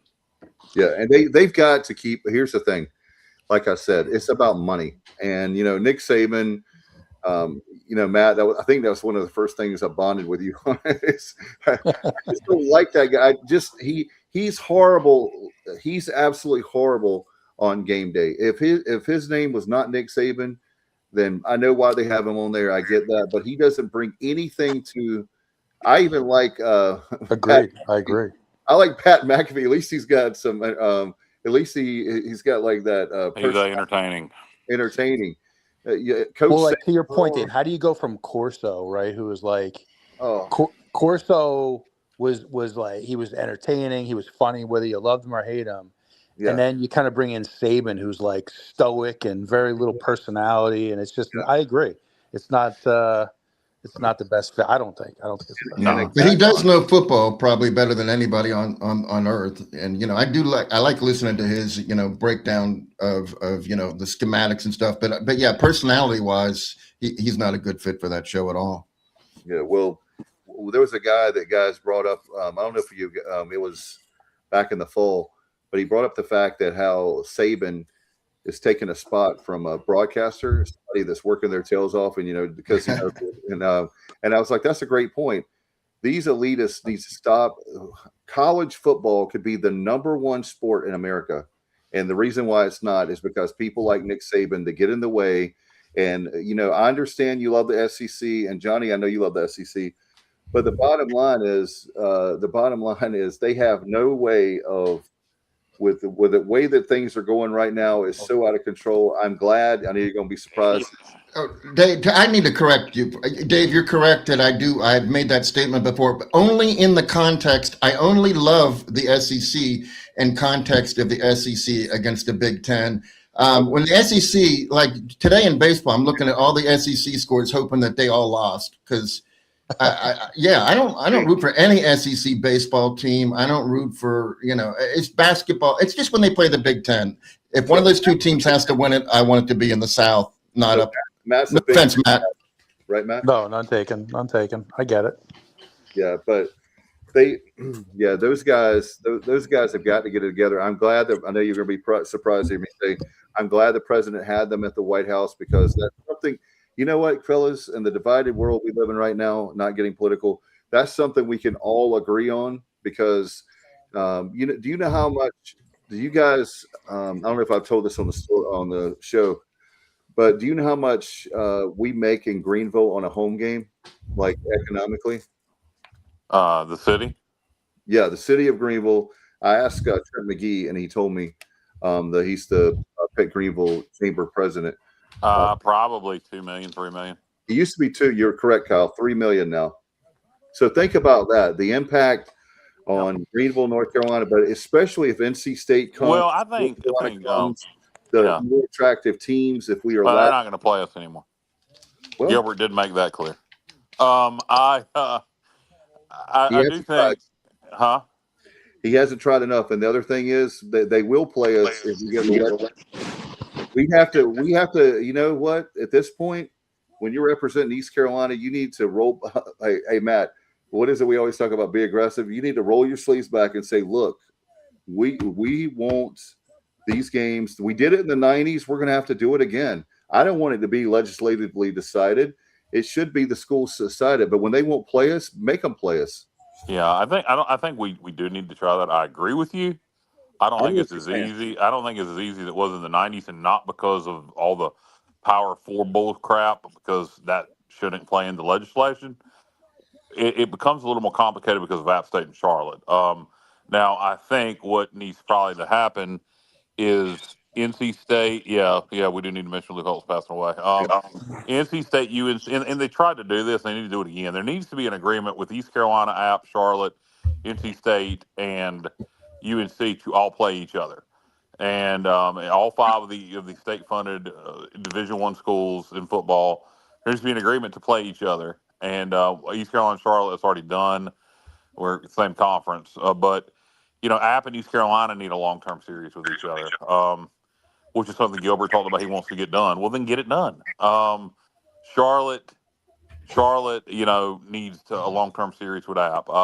NC State and UNC needs to be playing us both, even if it's on a rotating schedule. That's fine. Even if we get a home and home with NC State, and UNC does a home and home with App, and then Charlotte does a home and home with it. Even if it's like once every 5 years we have a home and home with one of those two, something. I think it needs to be done, and it probably is going to take legislation. But what I was going to say is something else I found interesting that Gilbert said during the interview with Holton.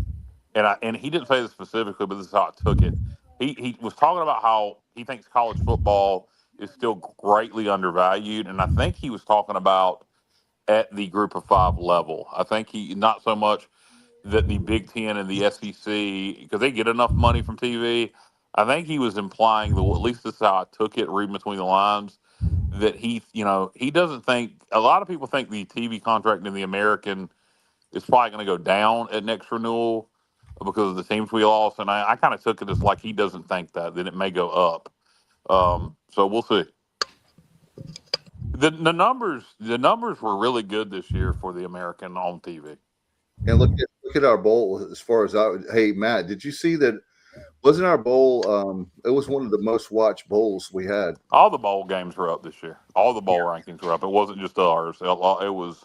Ours did well, but so did a lot of other bowls. Surprisingly, the bowls, right? Because you wouldn't think with all the portal crap and people sitting out of games that bowl games would be up, but the ratings were up this year. You know what, Kyle? FanDuel. There you go. Yep. Yeah, Interesting. people gambling. Yeah, that's a good point, JR. It could be, and yeah, I mean it is interesting that all the bowl games were up. You know, attendance. I'm assuming attendance in person is probably down for most of these games. I think you have more and more people staying home. You know, a lot of half-empty stadiums, but hey, viewership goes on TV, which is what drives the money. So, Yeah, no doubt. And you know, for our bowl game, I think even back-to-back cities the same year, had we not had all the portal issues, you know, we would have sent even more people up there. But you know, I still yesterday I was thinking it was the day before yesterday. I was just getting angry at myself for not going to that game again. But oh well. It wasn't the same. I didn't have last year. We went to Buffalo Wild Wings, and there's Kyle and Jessica, everybody. I was Bubba, Matt. Bubba and Matt came. Yep. And this year, I'm just like kids. Like after about an hour, we were there for about an hour, 45 minutes to an hour. Yeah, like, well, we came real close to day tripping it, and I wish we would have, and we'd probably went and grabbed something to eat at least afterwards. But I never will forget not going to that game. But oh well. You took one for the team. We won. I guess. Yeah, we did win exactly. Matt, anything else? Did you want to talk basketball? Or we want to talk more football? Just a thought I had on. I'll definitely talk a little bit about basketball too. But as far as football, man, I don't know if you guys have had a chance to break it down yet. But this schedule. You know, I've been taking a look at this schedule quite a bit over the last week. It is very, very favorable. Yeah. And I see, you know, if everything comes together and, you know, we get what we think we're going to get from some of these transfers, in particular at quarterback, I can definitely see a 9-win season here, a 9-win regular season. There's too many unknowns for me to even think about projecting wins this year. I'm looking at all right. So let's go through. We can go through it. I want to get you. It's early. Don't worry about it. It's way too early. Sure. This is for fun. We're not putting money on it. Okay. All right. Alabama's going to be an L. Mm-hmm. Appalachian State, what you got? We better win it. I mean, they lost a lot in the portal, too. The problem is I don't know what they have coming back. I don't know what they got at the portal. I got to analyze them just like I'm analyzing us. On paper, I would think we'd win that game, but I haven't analyzed. I do know they lost like 30 or 40 players to the portal. They did. But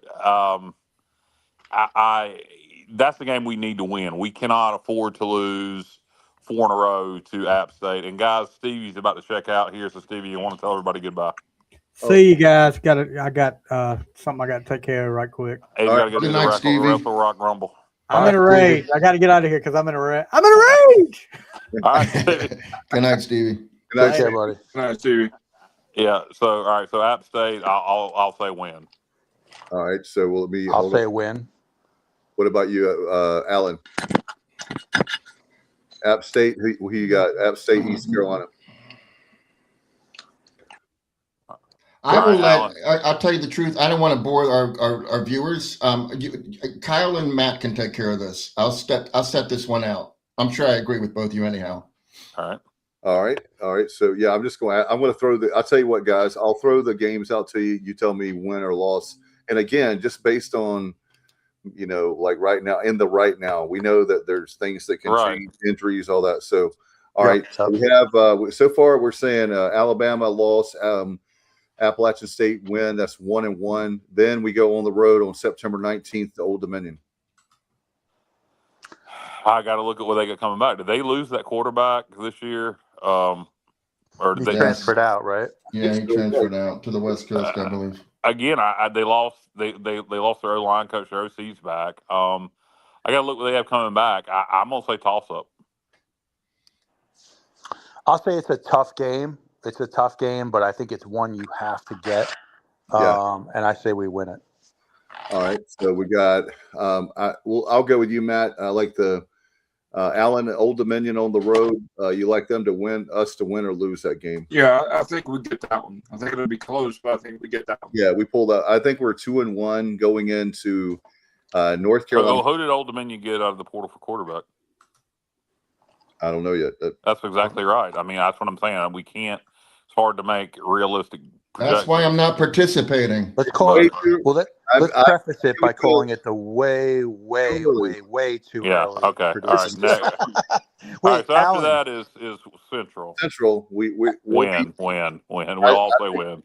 Yeah, 3-1, and we go. Wait, did Allen? Who did you have for the App State game? I'm sorry. I'll take the Pirates in a very close one. Very close one. Okay. So 3-1.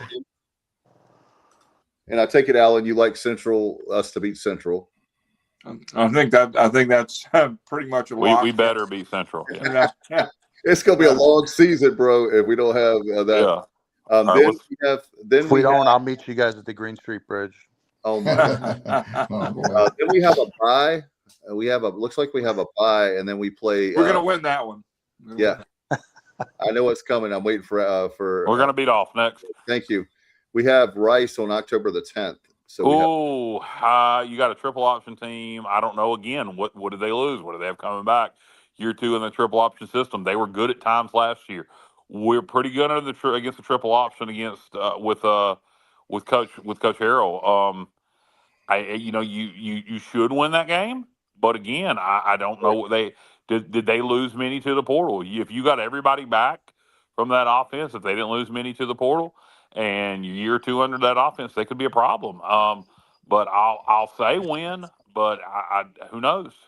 Yeah. Hey, Kyle, I'm just going to give you an update on Old Dominion. Colton Joseph went to Wisconsin, and they brought in the quarterback from Washington State. All right. Okay. The starter from Washington State this year? Potter. I think he did start a couple games, but no, he's not he wasn't the primary starter. So nothing that's going to blow you away, No. but he should be solid. No. Yeah.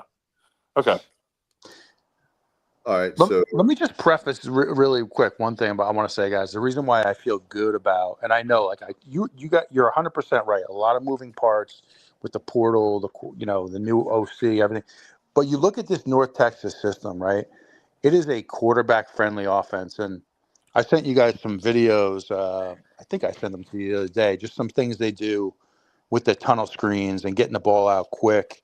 They have a great screen game, wide receiver screens, and they run the ball pretty effectively too. So I just feel like I'm really not too concerned about the offense coming together. I think it'll come together pretty quick. Yeah. You just got so many new pieces. I mean, you got new quarterbacks, and I know they played in similar systems, and but it's just anyway. Keep going with the schedule. So Rice, I'll say win, but I think that could be tricky. Matt, I'm assuming you're going to say win. I got to win. Yep. Alan, I think we take an L there. Okay.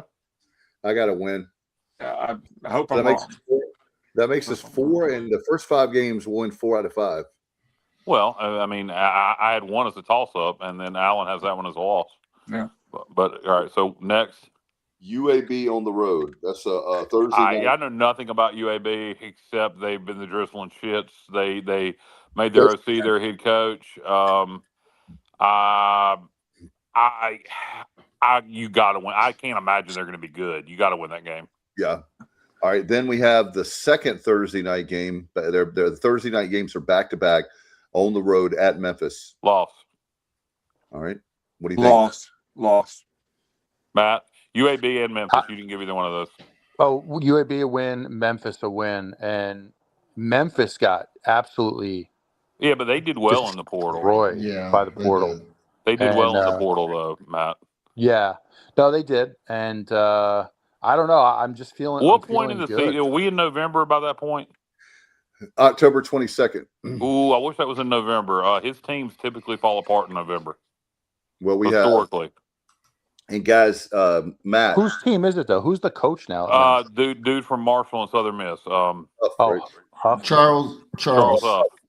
Yeah, Huff teams typically fall apart in November. Hey, Matt, I've got the game for you. You and Chrissy away, everybody. I tell you the game you got to come to. Yeah, I agree with you on this, Matt or Dave. I think Halloween Temple. Halloween, we're playing Temple on actual Saturday, the Halloween, October 31st. Oh, really? Absolutely. No, that is going to be. I know that Temple's a little bit better, but I feel really good about our chances on that game. Temple didn't lose much in the portal, I don't think. And I think they've got a much better coach. Yeah, I think Temple could be dangerous this year. That game's on Halloween, though. We'll know what we have by then. I'm going to say that game's a toss-up, but that should be a lot of fun, and that could be a big game. I think Temple, if I'm right, and somebody, if you know, Temple didn't lose much in the portal, did they? And then they had a good portal signing class, if I remember right. Yeah, they signed 2 quarterbacks that could be future stars. One from Penn State and the other guy from Washington State. So they have Alan, the guy from Penn State was very well thought of.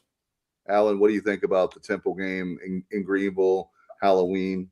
I'll take I'll take that. I think that's going to be a win. Matt? Really like that coach at Temple. I think he's going to do a really good job there, but I don't think they're ready yet for that win. So I'm taking. So according to Matt, we're going to go undefeated except for Alabama. No, I'll tell you that. I really am feeling pretty bullish about the first what is it? Is that 8? Did we go through 8 games right there or 7? Yes. Let's see. You got. Hold on 1 second. And I'm never this optimistic. 8. That's the 8th game, Matt. That's the 8th game. All right. I just don't know how you can be so optimistic with so many unknowns. Hey, I'll tell you the game that scares me the most on the schedule. I'm going to tell you the conference game that scares me the most is the very next game, November 6th, the Friday night game with South Florida. Florida lost a lot, but they did really well in the portal. New head coach. That's the one that scares me. I hate that that's a Friday game because that game. You'd probably have a good crowd, but you're going to have a Friday game after Saturday Halloween homecoming game. And for Alan and I, that's the first week of the playoffs. Yeah, that's going to be a tough game. I don't know.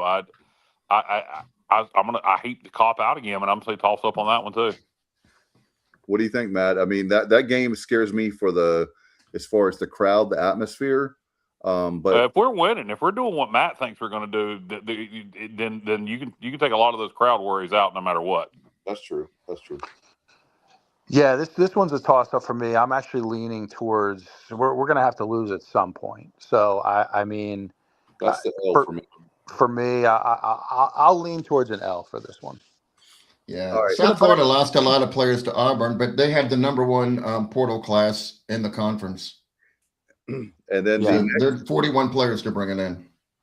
And then Matt, the next game is your second favorite school, and we're at Charlotte on November 14th. That's going to be a W. Better be. Yeah, easy dub, I would think, right? And they'll be a lot better this year. Their head coach is good, but I mean, I won't say it'll be easy. I do think they've got a really good head coach, and it's year 2 for him. I think they'll be a much improved football team, but I think coach puts a big importance on in-state games, and I think he's going to handle business against App and Charlotte. Our last road game of the year is at West Point and Army, November 21st. Loss. You going loss? I'm going loss. Yeah, they'll be much improved from last year. We dominated them here last year, and I just don't see us doing that 2 years in a row. You get travel to West Point. I think we play well, but I think we lose on a close game. That is, by the way, I hate that date because that's our Williamston's Christmas parade day. And I know, Matt, you love parades so much, but I'm like, man, I want so bad, and I was going to see if some that we could hang out, but unfortunately, I won't be able to make that trip. But anybody, if you're a Pirate fan, I'm telling you, that is one of the coolest. Even though we played horrible that day, and Mike Houston got fired the next day, it was I had a great time. And I'm going to tell Matt, that's the weekend before Thanksgiving. Is the foliage still out, or is it gone by that point? It's still out. It'll still be a really good scene.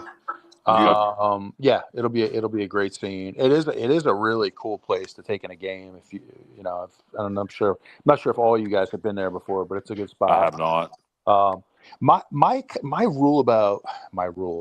Just the thought process I have about the academies. I like to get them early in the season if I can. They get more dangerous as the season goes on. I agree. And you're catching them late at West Point. I'm leaning towards an L here, but look, I think Blake does know how to defend the option, and I think it's going to be a very close game. Like I think the days of us getting blown out by option teams are over. I agree. And so I think it, could come down to, can you get that critical stop when they're in 4-down territory? Can you get them off the field in like a 4th and 2? it's going to be that type of game. But right now, I'll say that's an L. Okay. What about the rest of you guys? Alan, Johnny? I've got to go. I've got to go lost with that one. That's going to be a tough road to hoe right there. Johnny, what do you think? Johnny's not been doing it. Yeah, I wasn't gonna. Yeah, I don't. All right, we'll skip Johnny. All right, yeah. We'll let you recuse yourself. We can move the show along so we can get to basketball eventually. Yeah, we are. We're almost there. Johnny has not. Johnny says we haven't lost a game yet, but we haven't won a game yet either. So yeah, Florida Atlantic's final game of the regular season. They're going to be much improved. They had to get offense last year. They totally decided they didn't give a shit about playing once bowl eligibility was gone, and they barely lost to UConn the following week against us. They decided they didn't want to show up. So we get them in Greenville Thanksgiving weekend this year. I think they'll be playing. I think you'll have two teams both in bowl games. I think Florida Atlantic's going to be improved a lot. That's senior day in Greenville. I think it'll be a very close game. I think Florida Atlantic's going to be a very improved team, but I think we win it. What about you, Matt? I got it as a win. Alan? That's a W. Yeah, and I this part you're gonna like. Cal is gonna like go nuts, but I'm telling you, Matt, everybody needs to make sure that they have the first weekend of December off. I think we're gonna be. I think we will host it. If not, we don't host it. Matt and Dave have us with 2 conference losses. Alan with 3, and I have a lot of toss-ups. 2 conference losses, we could definitely be in the conference championship game. Yeah, I agree with you guys. The Army game makes me nervous, and USF makes me nervous. Those 2 are the ones that I'm. If you said which that would make us 9-3. The Alabama game is going to be really hard, but the 2 conference games that I'm concerned about are all of them, because you can lose every one of them. I'll tell you what, I will say this. Memphis, our tougher conference games are later in the season when we have a chance to get established. Memphis, Army, South Florida, we all get later in the season. So that's a good thing with as much rebuilding as we're doing on offense. The one thing about it is we're not the Lone Rangers. We're not the only ones having to do this. Correct. And I think Matt, I agree with you. That makes me happy to hear that Matt feels that we're going to have a much better year for sure. Guys, we'll definitely talk more about football, and we'll love to have you back on, Matt. Obviously, the spring game, for folks that don't know, is Saturday, April the 18th, and I was wrong on that, so it's not the same time as Pirate Fest like they normally do. Pirate Fest will be the next week, but anyway, we would love to have as many people as we can get there. There'll be a lot of fun. There is home baseball that weekend, and you got Tracy Bird and Colt Ford in Kinston. There you go. Okay, I was going to add something to Kyle's. Yeah, I agree with Kyle that he said we could lose 2 conference games and still make the conference championship game. But I want to host the conference championship game, and UTSA's schedule, they have all their harder opponents: North Texas, Navy, South Florida at home. Sorry, guys. All right, there's Dave. Dave's determined to get us copyrighted. Mute yourself, Dave. Anyhow, Dave, I think that UTSA could go through the thing only losing 1 game. So, I mean, I feel like we have to be like close to perfect, which we're not going to be. But there's nothing I'd love better than to go to San Antonio with the conference championship game on the line after last year. But they cheat down there, Kyle. That's all right. That's all right. We'll go down there. We'll go down there, and you just go down there with a bad attitude, and you can cheat all you want to. You just got to lay the wood, baby. You just got to lay the wood. It's the 90s defense. I'll put. I know Matt's on the show, but I'll take the 90s defense and put it up against UTSA, and they'll get mauled. Could you imagine though, after last year, if UTSA was in Greenville for the conference championship this year? I mean, in San Antonio, I think it would be poetic justice. But if it was in Greenville, I mean, that would. Oh my goodness, Kyle! Can you imagine that place with the atmosphere?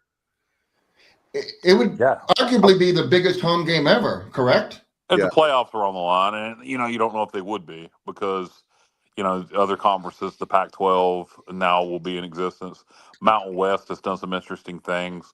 So you don't know for sure that would be for a playoff spot. But if it was for a playoff spot, yes, it would be the biggest home game ever. Yep. Yeah, and Jeff Traylor, guys, he really went off the deep end towards the end of last season. He made things very personal against East Carolina. I thought He his did the same thing behavior. against the Navy after that. Yeah, he did. He did. He Or Army, really rather. Army. It was Army, and Tulane's coach has a beef with him as well. Yeah, and then he was talking trash about Mr. Beast, which ends up. By the way, that's something else Gilbert touched on in his interview with Holton. He said the $100 million thing. He implied that probably wasn't going to happen. He said, but what we're trying to do with Mr. Beast is Mr. Beast uses our facilities a lot, and there's always a fee for using those facilities. And what we're trying to get Mr. Beast to do is donate a large sum of money for a partnership where he has access to all our facilities all the time for a sit fee, a large donation yearly to the athletic department. So that sounds like what we're trying to do. Well, whatever we have to do to make, when you're looking at, and Matt, with this, by the way, I was just going to tell you guys, the indoor practice facility, I hate to use the term game changer, but every time I drive by there now, guys, when I'm on campus or I drive by on Charles Boulevard, that makes us look like we were big time. But now when you see that massive structure, that is going to be a wow factor. It's really looking. Yeah, we're done with facilities. We just need to keep everything upgraded, up to date, that kind of thing. The indoor practice facility was the last thing we really need to build. Now we just got to keep everything modern. Yeah. But I think we're getting towards the end of this show, and I think JR and Matt wanted to talk a little shooty hoops. Yeah, we do that. And before we do that, I just want to say really quick, because I'll forget, congratulations to Kim McNeil. Matt, how about this? 22-9 on the regular season. Second in the regular season. Second in the regular season. They're the number 2 seed. So we do have salvation with the women. They're playing a very exciting brand of basketball. And the word, I guess, at this point is, if you don't win the conference tournament, WNIT is a lock. I think so. 22 wins. I really do. But we'll see. I don't know that officially. But 22 wins. If they get a couple, they're going to be in the quarterfinals. Yeah. With their probably we win the tournament and we're playing in the NCAAs. But it would be fun to host some NIT games in Greenville. I'll be there if they do. But and softball has done well also, guys. I think they won 3 out of 4. They're like something like 16-9, I think, Johnny. Something like that. But take your word for it. The Fonz is getting it done. I'm going to start following softball, Dave. But to be they are honest, really Shane Winkler. We give Gilbert a hard time, but when he does something right, his coaches for the most part have been really, really good. And Shane Winkler, 17-9. Yeah, but man, they have a lot of really nice wins. Yes, they do. So I want to give them love, because I am going to talk a lot about basketball, and I know you'll want to. So I wanted to throw that in there. I know that's in passing. We'll talk more about them at a later date. But I just have to say, I told you in the group chat, I'm going to kick it around with you guys, but I'm so embarrassed. Is that the word? Like, I feel like I'm Matt right now. I'm so embarrassed that we didn't even make my inner Matt is coming out. We did not even make the conference tournament. And we are 11-20, guys. How is that successful? How can you hang your hat on 11-20? Whoever wants. Well, I mean, you can't. It sucks. It sucks, and there's really nothing good you can spin about it. But we're going to keep Mike the Schwartz beefcake for another year, and he it kind of is what it is.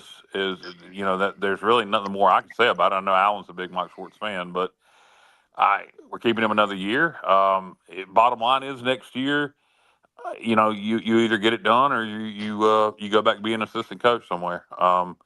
That's the bottom line. I mean, he's going to have to really hit the portal hard, and he can't miss. I heard Gilbert talking about what's so glaring when you miss on a player in the portal in basketball versus football. Well, no shit.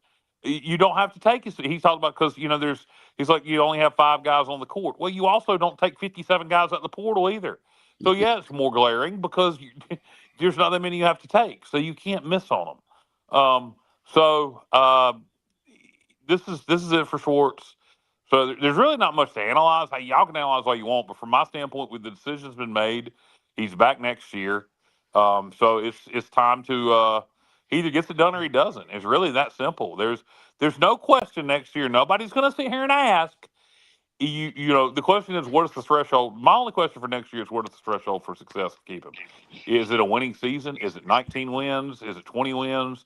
You know, I don't know what the threshold is to keep him next year. I would say probably 18, 19 wins, if you ask me. But it's pretty much next year is get it done or he's gone, and that's the way it is. And he's lucky to get next year. Mike Schwartz should be tickled he's getting next year. And you got to go all in. This is it. You know, this is it. He's his career in terms of being a head coach is all in for next year. And so we'll see what he does in the portal. We'll see what he can retain from this team. And you know, this time next year we'll know. Okay, go ahead, Matt. Agreed. Yeah, and I think, you know, you look at like what we're going to have coming back, you know, next year, and I think we're going to have to part ways with a number of the guys. I think, you know, for whatever reason, it just didn't work out for certain guys. You know, like, you know, Felton and Bang. We'll see on Delorier. I'd like to see Delorier back next year, because I think he did improve a little bit as the season went on. So I'd like to see him back. But I think we're going to have to part ways with a handful of guys, and that's just kind of the way of the world in college sports in 2026. But look, I think more than anything, this staff has got to do a better job evaluating talent, and they need to bring in perimeter shooters, guys who can consistently knock it down from behind the arc. And you know, that's what college basketball is nowadays. You've got to be able to shoot from the perimeter, and you need a point guard that can kind of break it down and get into the paint and kick. So it's going to come down to talent evaluation. We're probably going to have less money to spend than we did last year. Can Schwartz get it done? I don't know. You know, I've been pretty vocal. I was not in favor of, you know, I'll say it. I thought we should have went a different direction, but Schwartz is here, so I'm gonna support him as long as he's here. But we've got to upgrade the talent level. And look, there's enough shooters out there. When you watch smaller conferences, right? Like you watch the MAC, you watch the Atlantic 10. I mean, there's shooters all over the country. Yep. So we can identify those guys and get them here, but I don't know. I guess I'm very skeptical if we can find that kind of talent and bring it in. Alan, what do you think? Well, you know, we talked about it ad nauseum the last 2 or 3 shows. You got to do well in the portal, and again, you got to look. You got to sign a couple of local kids. I really believe there's enough talent to help you locally that can give you some help, give you some depth. This is make or break, and you guys are right. I'm a Mike Schwartz fan. I think he's a really good basketball coach, but this is it, and I'm totally you know, on board with this is it. I mean, he's got to get it done, and this is going to be just pretty much a total rebuild for ECU. So we'll see. It's either going to go one way or the other. I think we'll know pretty quickly by the end of middle of December how things are going to go next year. Al, it's like Elvis. It's now or never, right? It is now or never for sure. Oh, Solo Mio. Yeah. Yeah. So for me, Johnny, can I throw it to you on this stat, or you tell me how you feel, and then I'll throw us the stat that you and I have been talking about. Okay. Oh, all right. So how do I feel? I felt like when Mike Schwartz was hired, I felt like, man, I don't want to see Dooley go, but I like this hire. I think it's a good hire. I didn't want a recycled, 500 small conference guy that never, gets to the next level. Not that Mike Schwartz has proven anything, but I thought from, where he came from, I was excited that he was coming here. I supported the hire. I did not support the 1-year extension last year after he won 19 games, 2 of them against, Division II schools. I just didn't I didn't think it was called for, but it happened. So I think that dictated that he get another year. I mean, cost effective wise, but how about we win a game at home? I mean, in conference, we're 2-7 at home. That's embarrassing. He's a defensive coach apparently, but the Pirates, I only went back to 1999 because it's really difficult to research beyond that point. It's really difficult to research beyond 2015, but I took the effort to go to 99, and no Pirate basketball team has ever given up 75 points a game. We gave up 77.5 this season. Wow. You're not going to win any games like that. You don't win at home. You give up 77.5 points a game. And here's the other thing. We talked about it, and then Alan just mentioned it.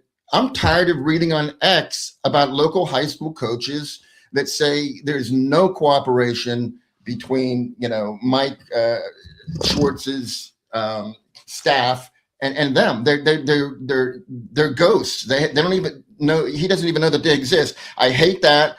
And also, I'm concerned about our whole GM situation. Our GM is also an assistant coach. He's on the bench every game, and I like the guy personally, and I want him to do well. But let's let him be the GM and get him off the bench. I mean, I just don't understand how he's supposed to, be doing what GMs are supposed to do. Looking at players available in the portal, recruiting, all that stuff. Working the figures, all that, but he's on the bench every game. I don't think I'm talking about Michael Perry. And again, this is nothing against Michael Perry. He's been a treasure for us in so many different ways. But it's not fair to him, in my opinion, to say he's the GM and then give him additional duties. I just don't feel like that's fair.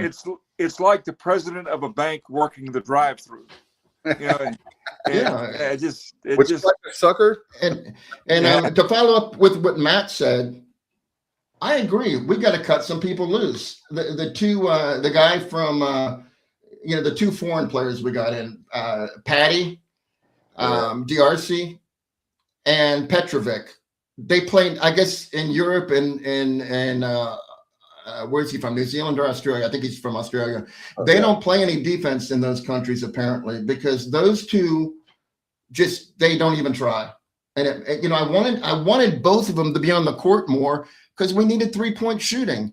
Correct. But when they're on the court, and our 3-point defense is so bad that it makes me mad. I mean, it really does. I've taken several pictures of our defense against 3-point shooting where there is nobody within, I'm not even exaggerating, there's nobody within 15 feet. But all of our 3-point shots seem to be contested. Yeah. How can we win when we're shooting consistently contested threes and we're given literally there are at least 3 or 4 shots a game where they're just completely wide open. And I don't understand why they haven't worked on that in the last 3 years. It happens every year. Right. Yeah, and you know what, JR? Like when we go man to man on defense, we just get carved up. So you saw so much more zone in the second half of the season. But look, people are going to figure out a zone. They're going to get open looks, and it's just a liability. We've got to get to a point where we have the personnel to play tight man defense, and then look, you can mix up your defenses and play zone occasionally when you. But we've got to have a team that can play man to man defense and be more competitive. And I totally agree with you. And I just think that and I'm not knocking. I don't want to knock those guys, but to your point, DRC and was it Perkovic? Petrovic.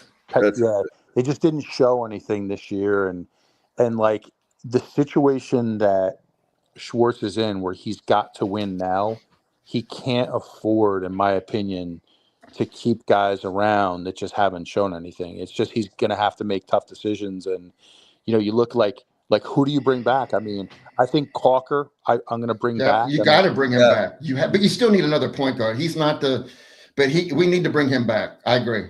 Yeah, maybe, and somebody who's going to get minutes and help out. Maybe he's not a starting point guard. I mean, I I'd like to see us, bring in a starting point guard as well. And Yep. I do think, like I said, I think Delorier has ability. I think he can take a big leap. He's an athletic dude for someone that size. Yeah, and he can shoot it a little bit, guys. He can shoot he it. takes some threes. Obviously his season was very inconsistent. Yeah, he had some injuries and whatnot, but I would bring him back. But look, other than that, I mean, it's open season. I mean, this is a business now, and we've got to be able to win games. Can I read some stats real quick? These I'll be very brief with these, but I gotta go. I mean, I have to. Before you do that, I'm gonna call it a night, guys. It's been real. To give you credit. Well, I'll take credit even off the air, JR. Okay.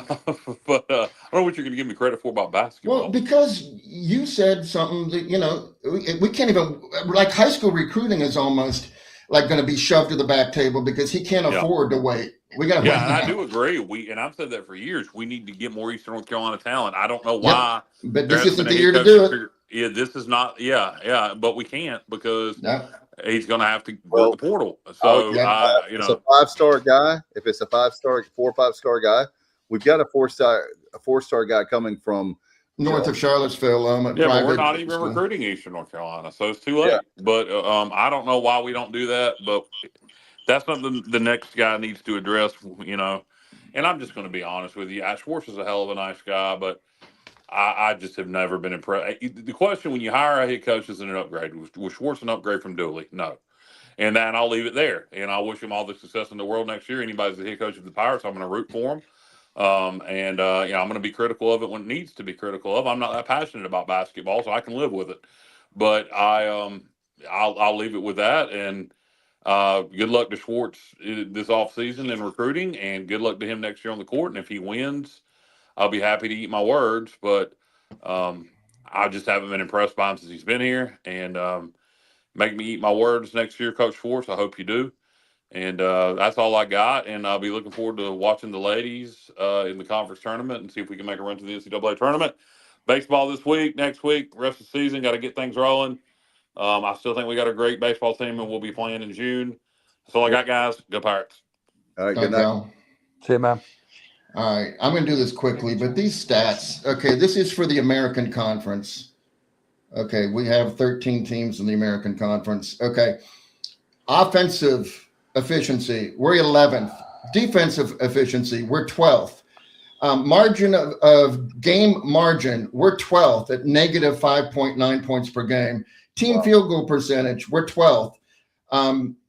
Field goal percentage defensively, we're 13th. 3-point percentage, we're 12th. Defensive 3-point percentage, we're 13th. Free throw percentage, we're 9th. So we got that going. But turnover, we're 10th. Assist to turnover ratio, we're 12th.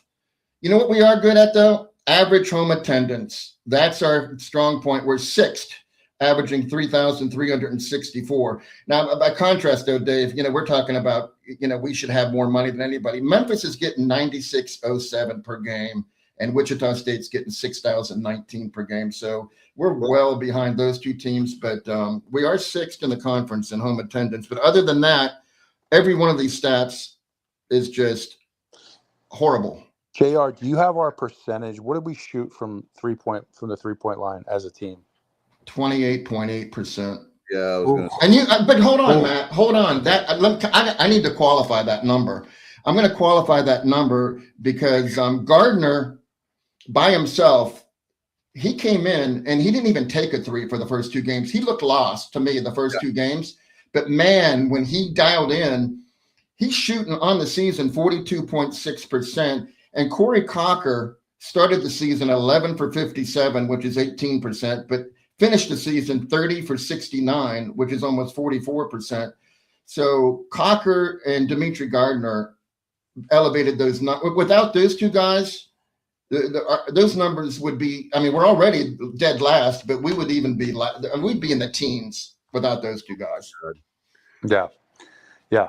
It's a shame that Gardner, because he really did some nice things for, considering he came in mid-season. It's so unusual. Yeah. And he really helped the team quite a bit. It's a shame that he's done. I mean, it's really is a shame. I'd love to have him for another year, but I guess that's the way it is. Yeah.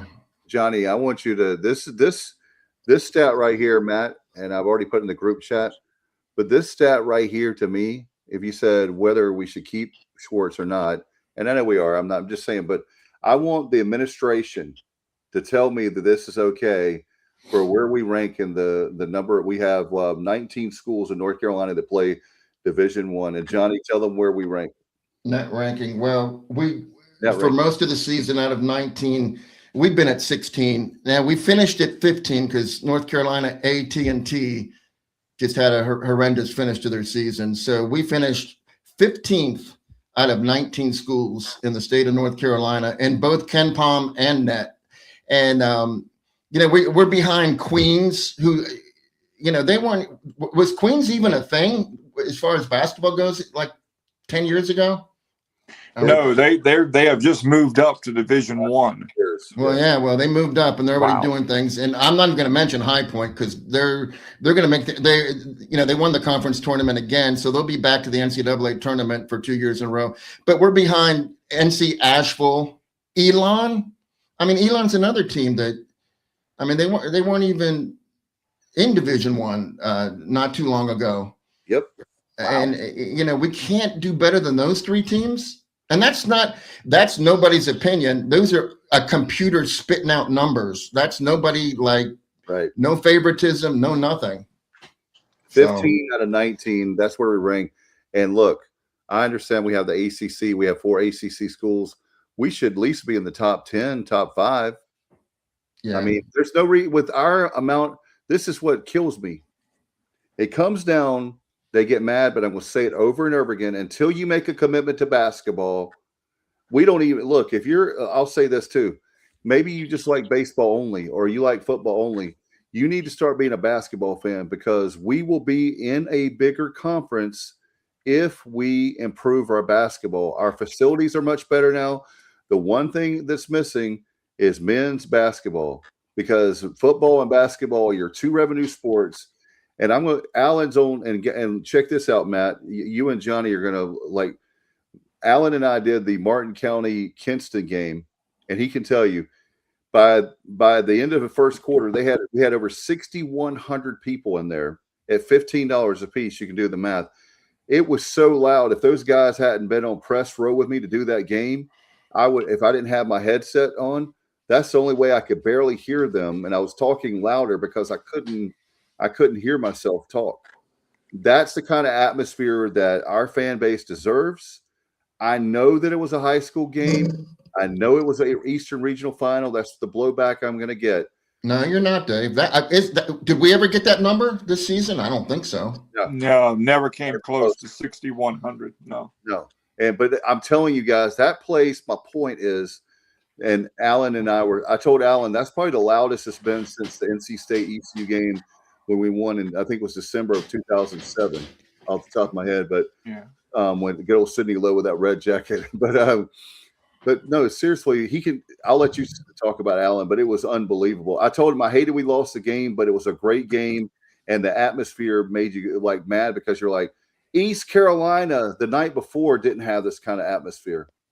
That was the only basketball sporting event I've ever been to or broadcasted. When I got home, my ears were literally ringing. Matt, wow. it was so loud. I've done racing. I've done, loud sports, monster trucks, whatever. But my ears literally were ringing for 3 or 4 hours after I got home. It was deafening in Minji's, deafening. I told them every time my Apple Watch, Matt, it was over 95 decibels multiple times. Wow. And who played in the game? Who was the opponent? High school, Martin County versus Kinston. Okay. So right there, you've got guys right there on both of those teams that could be on our squad.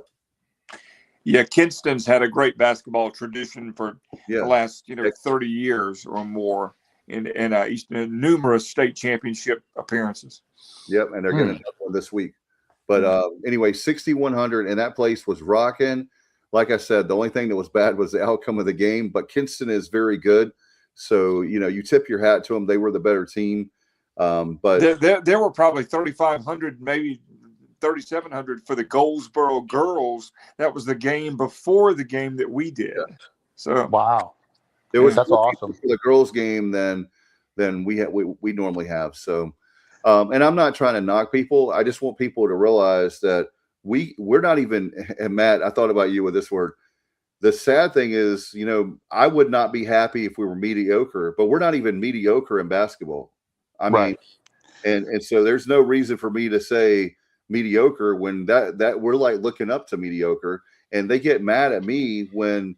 Let me just say this too: if you give $1 or you give $5 million, you have a right to your opinion because you're spending your hard-earned money. You take a guy like Matt Semenza, for example. He would be at every single game if he lived anywhere close to Greenville, and he has to pay a lot of money to come to 1 or 2 games a year in football, for example, and not to mention the bowl game. But we've got to put, for basketball, getting back to that, we got to put a tremendous product, and you got to take a guy like JR. He spends some of his time up in Virginia, so he's having to make plans to come all the way down. His gas, food, all that he's having to spend out of his pocket. Allen's local, but he doesn't have to come over and spend money there at in Greenville. Can I say something about that, Dave? Why I do that? Yeah, it's because we've been blessed. I mean, literally, we have been blessed as East Carolina Pirate basketball fans with having of the top 19 all-time single-season scoring records in Pirate history. 5 of them happened in the last 3 years. We had last year we had Jordan Riley, RJ, and CJ. All of them were top 19 scoring records. And then the year before that, RJ had a phenomenal season. And now this year, Jordan Riley had the second all-time, the highest scoring single season of all time at 707 points. Only Blue Edwards has scored more points than Riley Jordan in a season. So I do want to give thanks to Riley Jordan. And to RJ Felton was just such a good ambassador for the basketball community. And I just don't know where we're going to go next year. We don't have a Riley, we don't have a RJ, we're gonna have to find somebody because those guys were special. And, we didn't have a lot of success with them, but they played their heart out every single game. So, and man, Jordan Riley left it all on the floor every night. I mean, he got physically abused. How many times did that kid hit the floor, with a thump, driving to the basket or whatever? He just, I bet you he was bruised black and blue after most games. He gave effort. He played hard. He just left it all on the floor. He really did. You know what, Alan? And think about with the way he plays, guys. The way he can penetrate and get to the bucket, if you had some perimeter shooters where you could kick the ball out to. Oh yeah. I mean, even if you just had one guy who was lethal from the arc, I mean, because the thing that Jordan Riley he's so good at is he can go one-on-one. He can improvise. He can take you off the dribble, put it on the floor, and get to the rim. And then he's got the mid-range. He got so much better in the mid-range this year. But like a player like that, man, if you can just, the penetrate and kick, is what I'm referring to. And it's a shame because if we could have put some, to your point, Alan, he was so tough. I mean, he got knocked to the floor night after night, but there just wasn't enough around him, unfortunately. And it's unfortunate for him because the kid had a hell of a season. And I do have a lot of respect I thought he brought it every night. I really do. I thought he brought it every night. And, that's a tough spot, man. When you're a senior on a team who, it was pretty evident early on that there's very little hope of, having some great season. But, he still brought it, and that's credit to him. Yeah, you know what, Matt and Alan, the way he played, though, I think he was worn out. I mean, you saw Matt in the 2 overtime games we lost at home. He played like it was up to him. Nobody else was gonna pull the game out. It was completely up to him. And I think he played 47 or 48 minutes in that double overtime loss. and like 44 minutes in the single overtime loss. And I think he was just worn out because tonight I've never seen this ever from Jordan Riley. He was the 5th leading scorer for the Pirates tonight. I mean, that's just not what Jordan Riley does. He was 3 for 20 for field goals and 0 for 4 from 3-point range. I think they were definitely someone else has to beat us because UAB is not going to let Riley Jordan beat him. So they were double teaming him a lot, but still he can take a double team and still get his points. But tonight, I just felt like he was worn out. Well, I tell you what, again, I know I say it a lot, but 11 and 20 is unacceptable. I don't care what level you can throw levels at me. You can throw that we don't have a tradition, blah, blah, blah. But 11 and 20 is not unacceptable. For me, I mean, to not make the conference tournament is very embarrassing. Like, I just don't understand.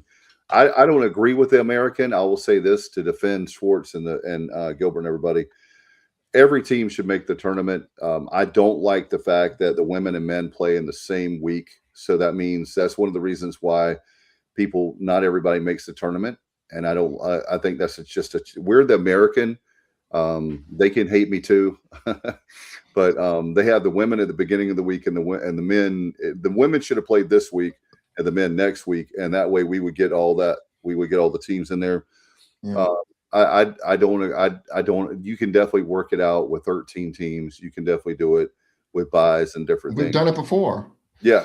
I will say, you say 11 and 20s, you're not going to cut it. We're one swallowed whistle against Elizabeth City State from being 10 and 21 because they were definitely fouled on that last shot attempt. It was like 2 seconds to go, and we fouled them. And it wasn't called, and we darn near lost to a Division II team. Yeah. So. Here's what I want to know, fellas, and help me out with this because, maybe you guys have a little more intel on how much money we have to spend this year. But here's kind of my issue that I see is, by all accounts, last year we had, from what I understand, about $1.3 million to spend. Yes. Right? Roughly, give or take $100,000. I don't know. Yeah. But now it sounds like we're going to have less to spend this year. What is the plan? I would love to know what the plan is to turn it around. Like, what are we going to do differently this year?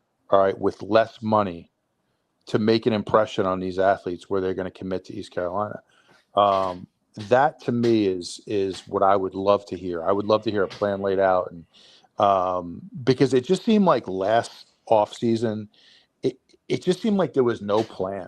Like we were just signing random guys. Like I don't know if maybe we were just missing on all of our top guys, but we did have some money to spend, and it just seemed very odd to me, the structure of this team, like the way it was put together.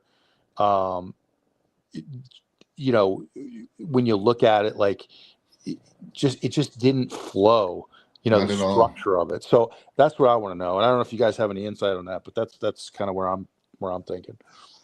Money wise, I don't have any insight, but Matt, constructively speaking, it was his team. I mean, he got these players in here, but then it seemed like, especially at the guard position and point guard specifically, he just was tinkering nonstop the entire year. Like he could never get a consistent lineup. Mbang, it turned out that I know that you are probably on the same page as me with this one, but his turnovers were egregious. Like Corey Cocker had some turnovers, but they were trying to make an aggressive pass.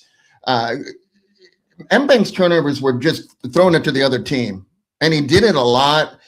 And he didn't offer us any defense whatsoever. And I just don't understand why he got so much playing time there at the end. And I'm hoping that we don't bring him back. And I don't speak about players. You know me, Matt. I never do that. But these guys are getting paid now. They're getting paid.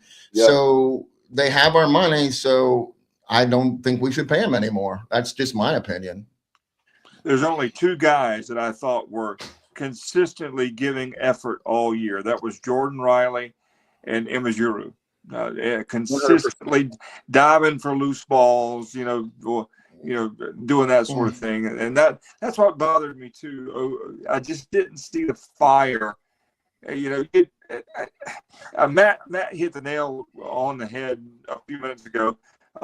No perimeter shooters. Riley was drawing 3, 4, sometimes 4, defensive players around him. He kicks it out to a guy on the perimeter that's a reasonable perimeter shooter, and we got some very different results. Yeah.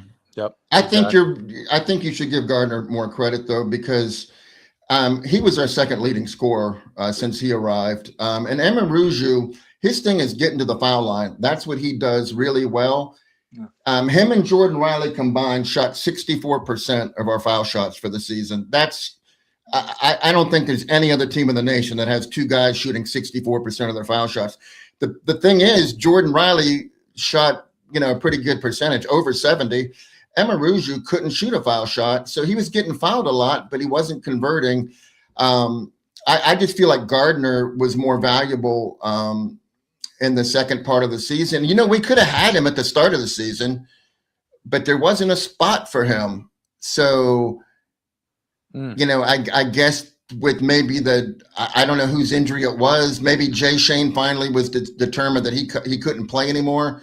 And that made him available. But man, we could have had him from the start of the season, from what I've been told. Yeah. Well, elected not to do that and elected to go with other people. And if we would have had him from the start, it might have been a different season. Yeah. He got off to a slow start, but he really came on in the last 10 or 11 games. Well, his slow start was only his first 2 games where he didn't really even shoot the ball. But after that, he was on fire every single game. Yeah. And that's tough to come into a team mid-season, guys. Like, you don't know the schemes. You're just basically out there trying to figure it out on the fly. I mean, that's a tough thing to do. So I do give him a lot of credit. I really do. Matt, do you remember, was it last year with Vungo? We got Vungo mid-season, and he was supposed to be, a stud, but it's just so difficult. Like you said, he was completely ineffective. We didn't even play him down the stretch because he wasn't contributing anything. I think the chemistry was the problem. I mean, I understand that it's not like I'm an old man and I don't like the transfer portal. I have to, I get it. But I think the problem we have is we have a situation where we've got to have a nucleus of guys. And then when Matt would say, hey, Dave, we need a wing player. We need a big man. We need a rim protector. All right, let's go out and get the rim protector. But when you're completely microwaving the team to the point of where Johnny, I think we talked about it. It took till January the 18th. I mean, it was a long time before you finally said, okay, they've got a little bit of rhythm here. It wasn't, anything to write home about. But that's the thing that frustrated me was that the whole microwaving thing. I know we're going to do it again, but it's like Madden football.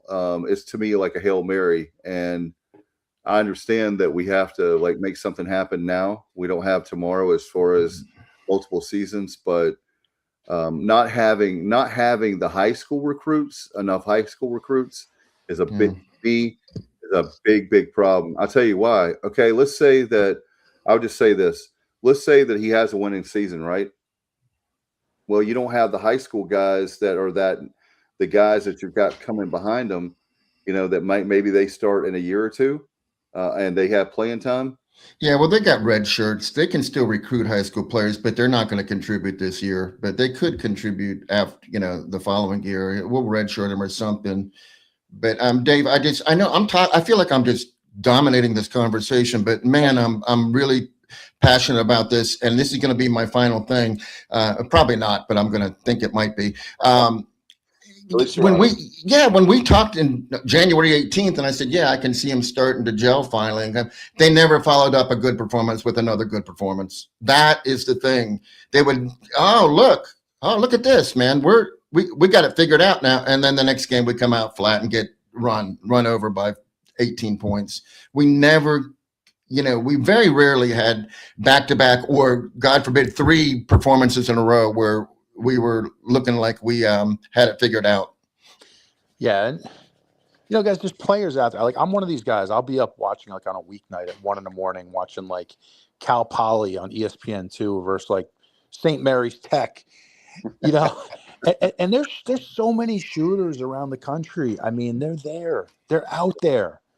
These guys are out there. I'm telling you. And we have got to find them, identify them, make sure our evaluations are solid, and take a shot at these guys because they're out there. And I don't know. I just don't understand how we got into this situation. But as far as your point about the high school players, JR, I mean, yeah, it's so tough now. Like, let's say you bring in 2 or 3 high school guys, right, and they don't play their freshman year. They're gone. The way it is now, a lot of these guys are gone.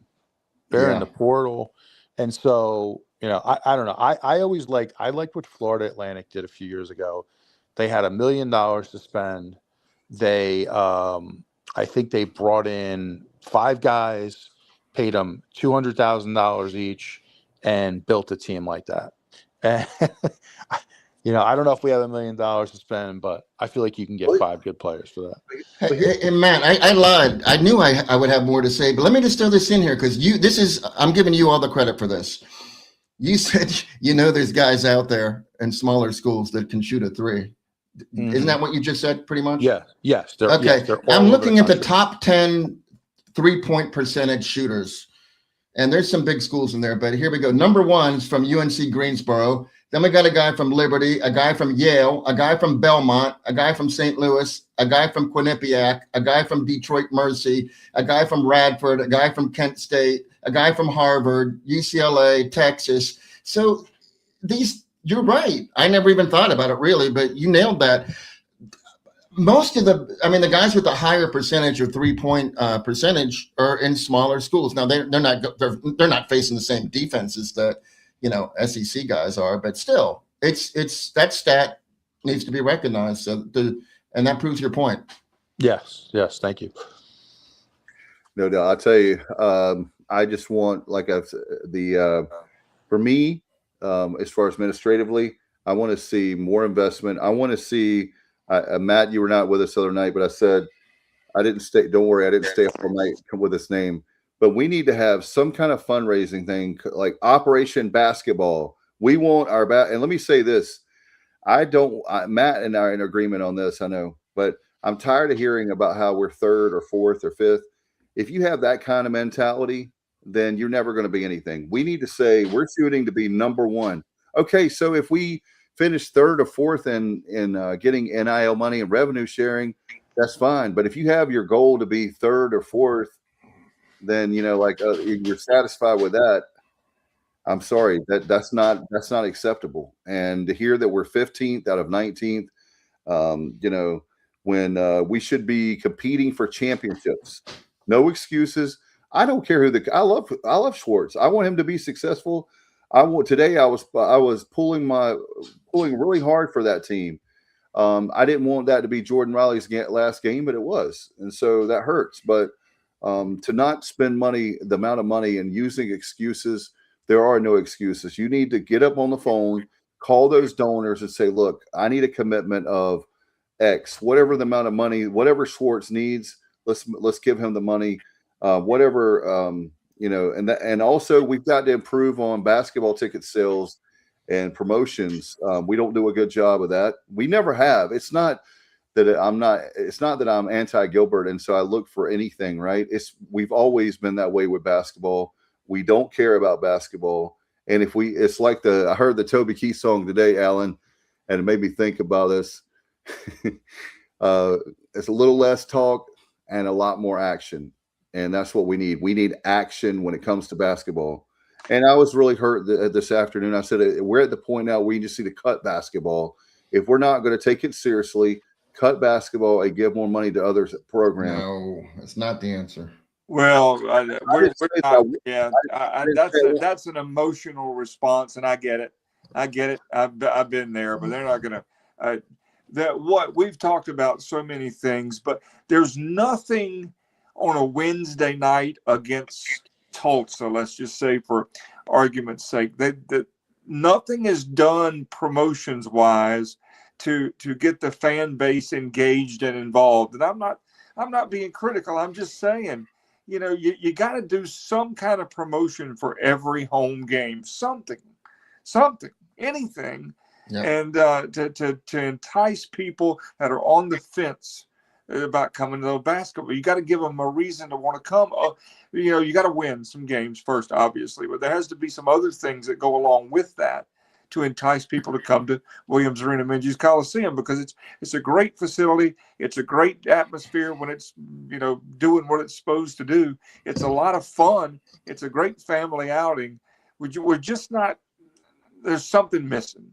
And number one is not winning, but number two is promotions and marketing and whatever, whatever. It's the culture, Alan. I'll sum it right. Yes, I agree. It's a culture. There's something missing in the basketball culture at ECU, and it encompasses all those things you're talking about. And if there is something, it's hard to put your finger on it, but it needs a spark. And the thing is, like, the way ECU fans are in Greenville, put together a solid team. They're going to show up. Absolutely. They are going to show up. You got to put a winner on the floor, and but it can happen. Like, there's no reason why it can't happen at East Carolina. There's no reason why it can't happen. Didn't what was it, like maybe 4 or 5 years ago? Little Wofford, right? Didn't they make a little? Didn't they get? Oh yeah, they've done it twice in recent memory. That's what I'm talking about.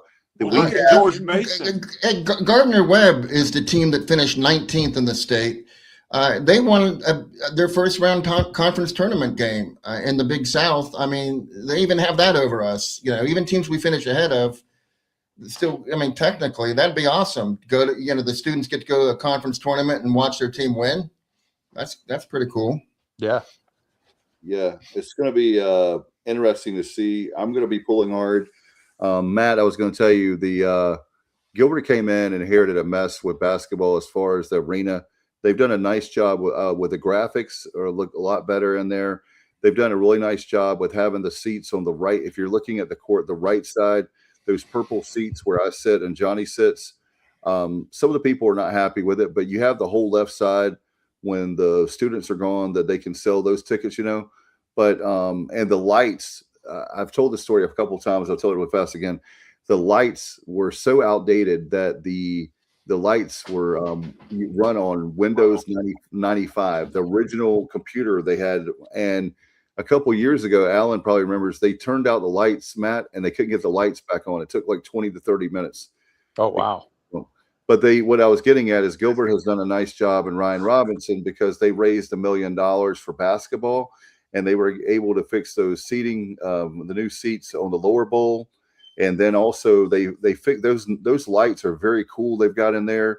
So they've done some nice things. I'm not saying they have not done anything for basketball, but my point is that we need to do a lot more, and we can step up and be truly a legitimate candidate for a bigger conference if we put the money in basketball. We're doing.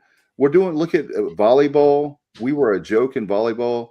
Gilbert comes in, makes a nice hire, and now they're winning in volleyball. You look at Kim McNeil. He hired her. And Ryan Robinson was a part of that. She's done a nice job, has a chance to go to NCAA the last 2 out of 3 years. So the one, and look at Blake Harrell. We could start naming all the coaches, and I don't want to waste time.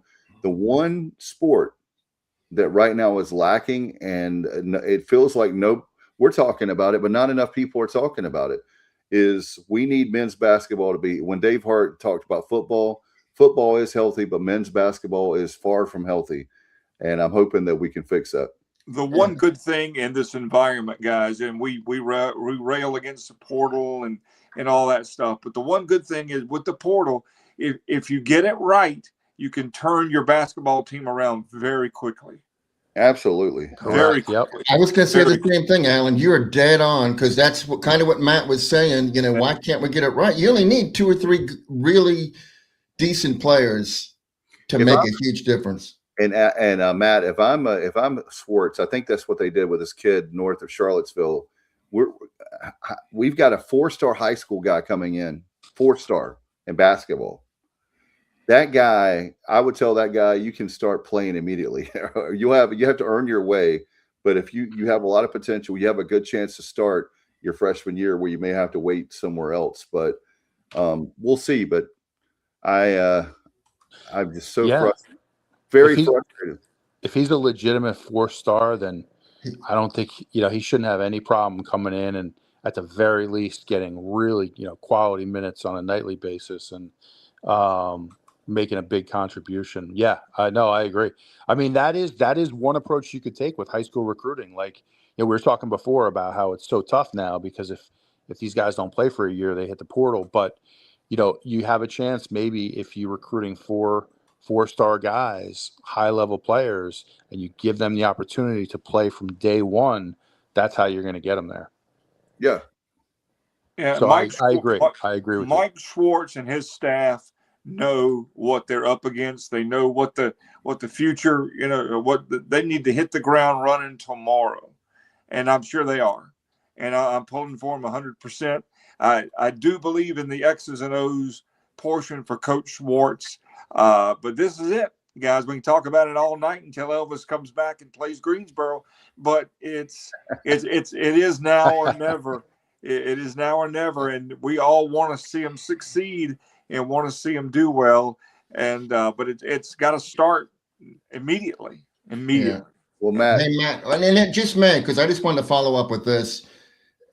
This guy is a legit 5-star. He's the 79th overall recruit in the country. I mean, have we ever had somebody top 100 ever? Whew. Not that I can think of. His name is Draylon Creasy, and he plays at the Blue Ridge School, which is in Dyke, Virginia, which is just north of Charlottesville, right up around 29. But I'm thinking maybe if we would have dumped Mike Schwartz, maybe Draylon Creasy says, I'll take my talent somewhere else. That could have been part of it. I don't know. Interesting. Well, that's great. And hey, let's get him on the floor. But he's not on campus yet. You know what I'm saying? I don't even feel good about this until I see him wearing pirate purple. Well, like I said, you get a few of those guys, and then you get what we have coming back and a few guys from the portal. It can be done. We'll see how it plays out. We have a year for that to play out.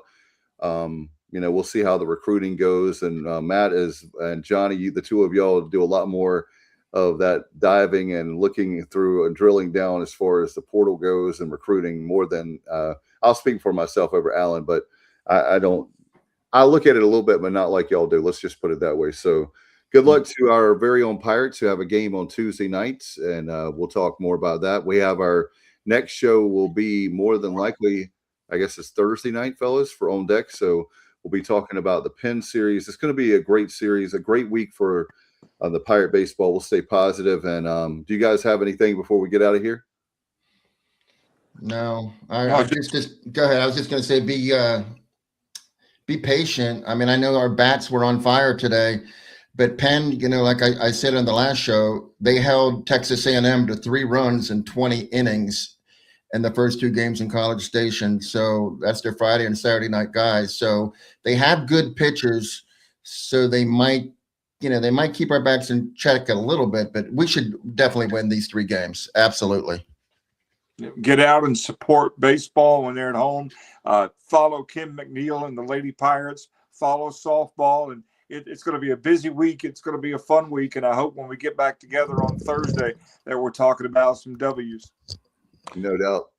Absolutely. And I guess my final thought is, like, for baseball, hey, it's just all about consistency. It's, you can see flashes, right? Like you see flashes at times where it starts to come together, and you can see the talent. And it's really just a question of this team continuing to grow and get consistent and doing it every day. I think that's the big thing, is you got to be able to do it every day. That's what separates the mediocre teams from the great ones. And but I do think the ability is there. It's just it's got to be consistent. Other than that, I appreciate hanging out with you guys. Thanks for having me. Oh man, we enjoyed it more than you, Matt. Enjoyed it, man. Really did. Yeah, you guys are great. You guys are doing a great job, and it was good catching up with you guys. No doubt. And take care, buddy. We have a lot of great listeners and viewers. Thank you so much. We'll be back Thursday night. If it's Sunday, You're watching the Extra Innings right here on the Sports Objective. Good night, everybody. And as always, go Pirates.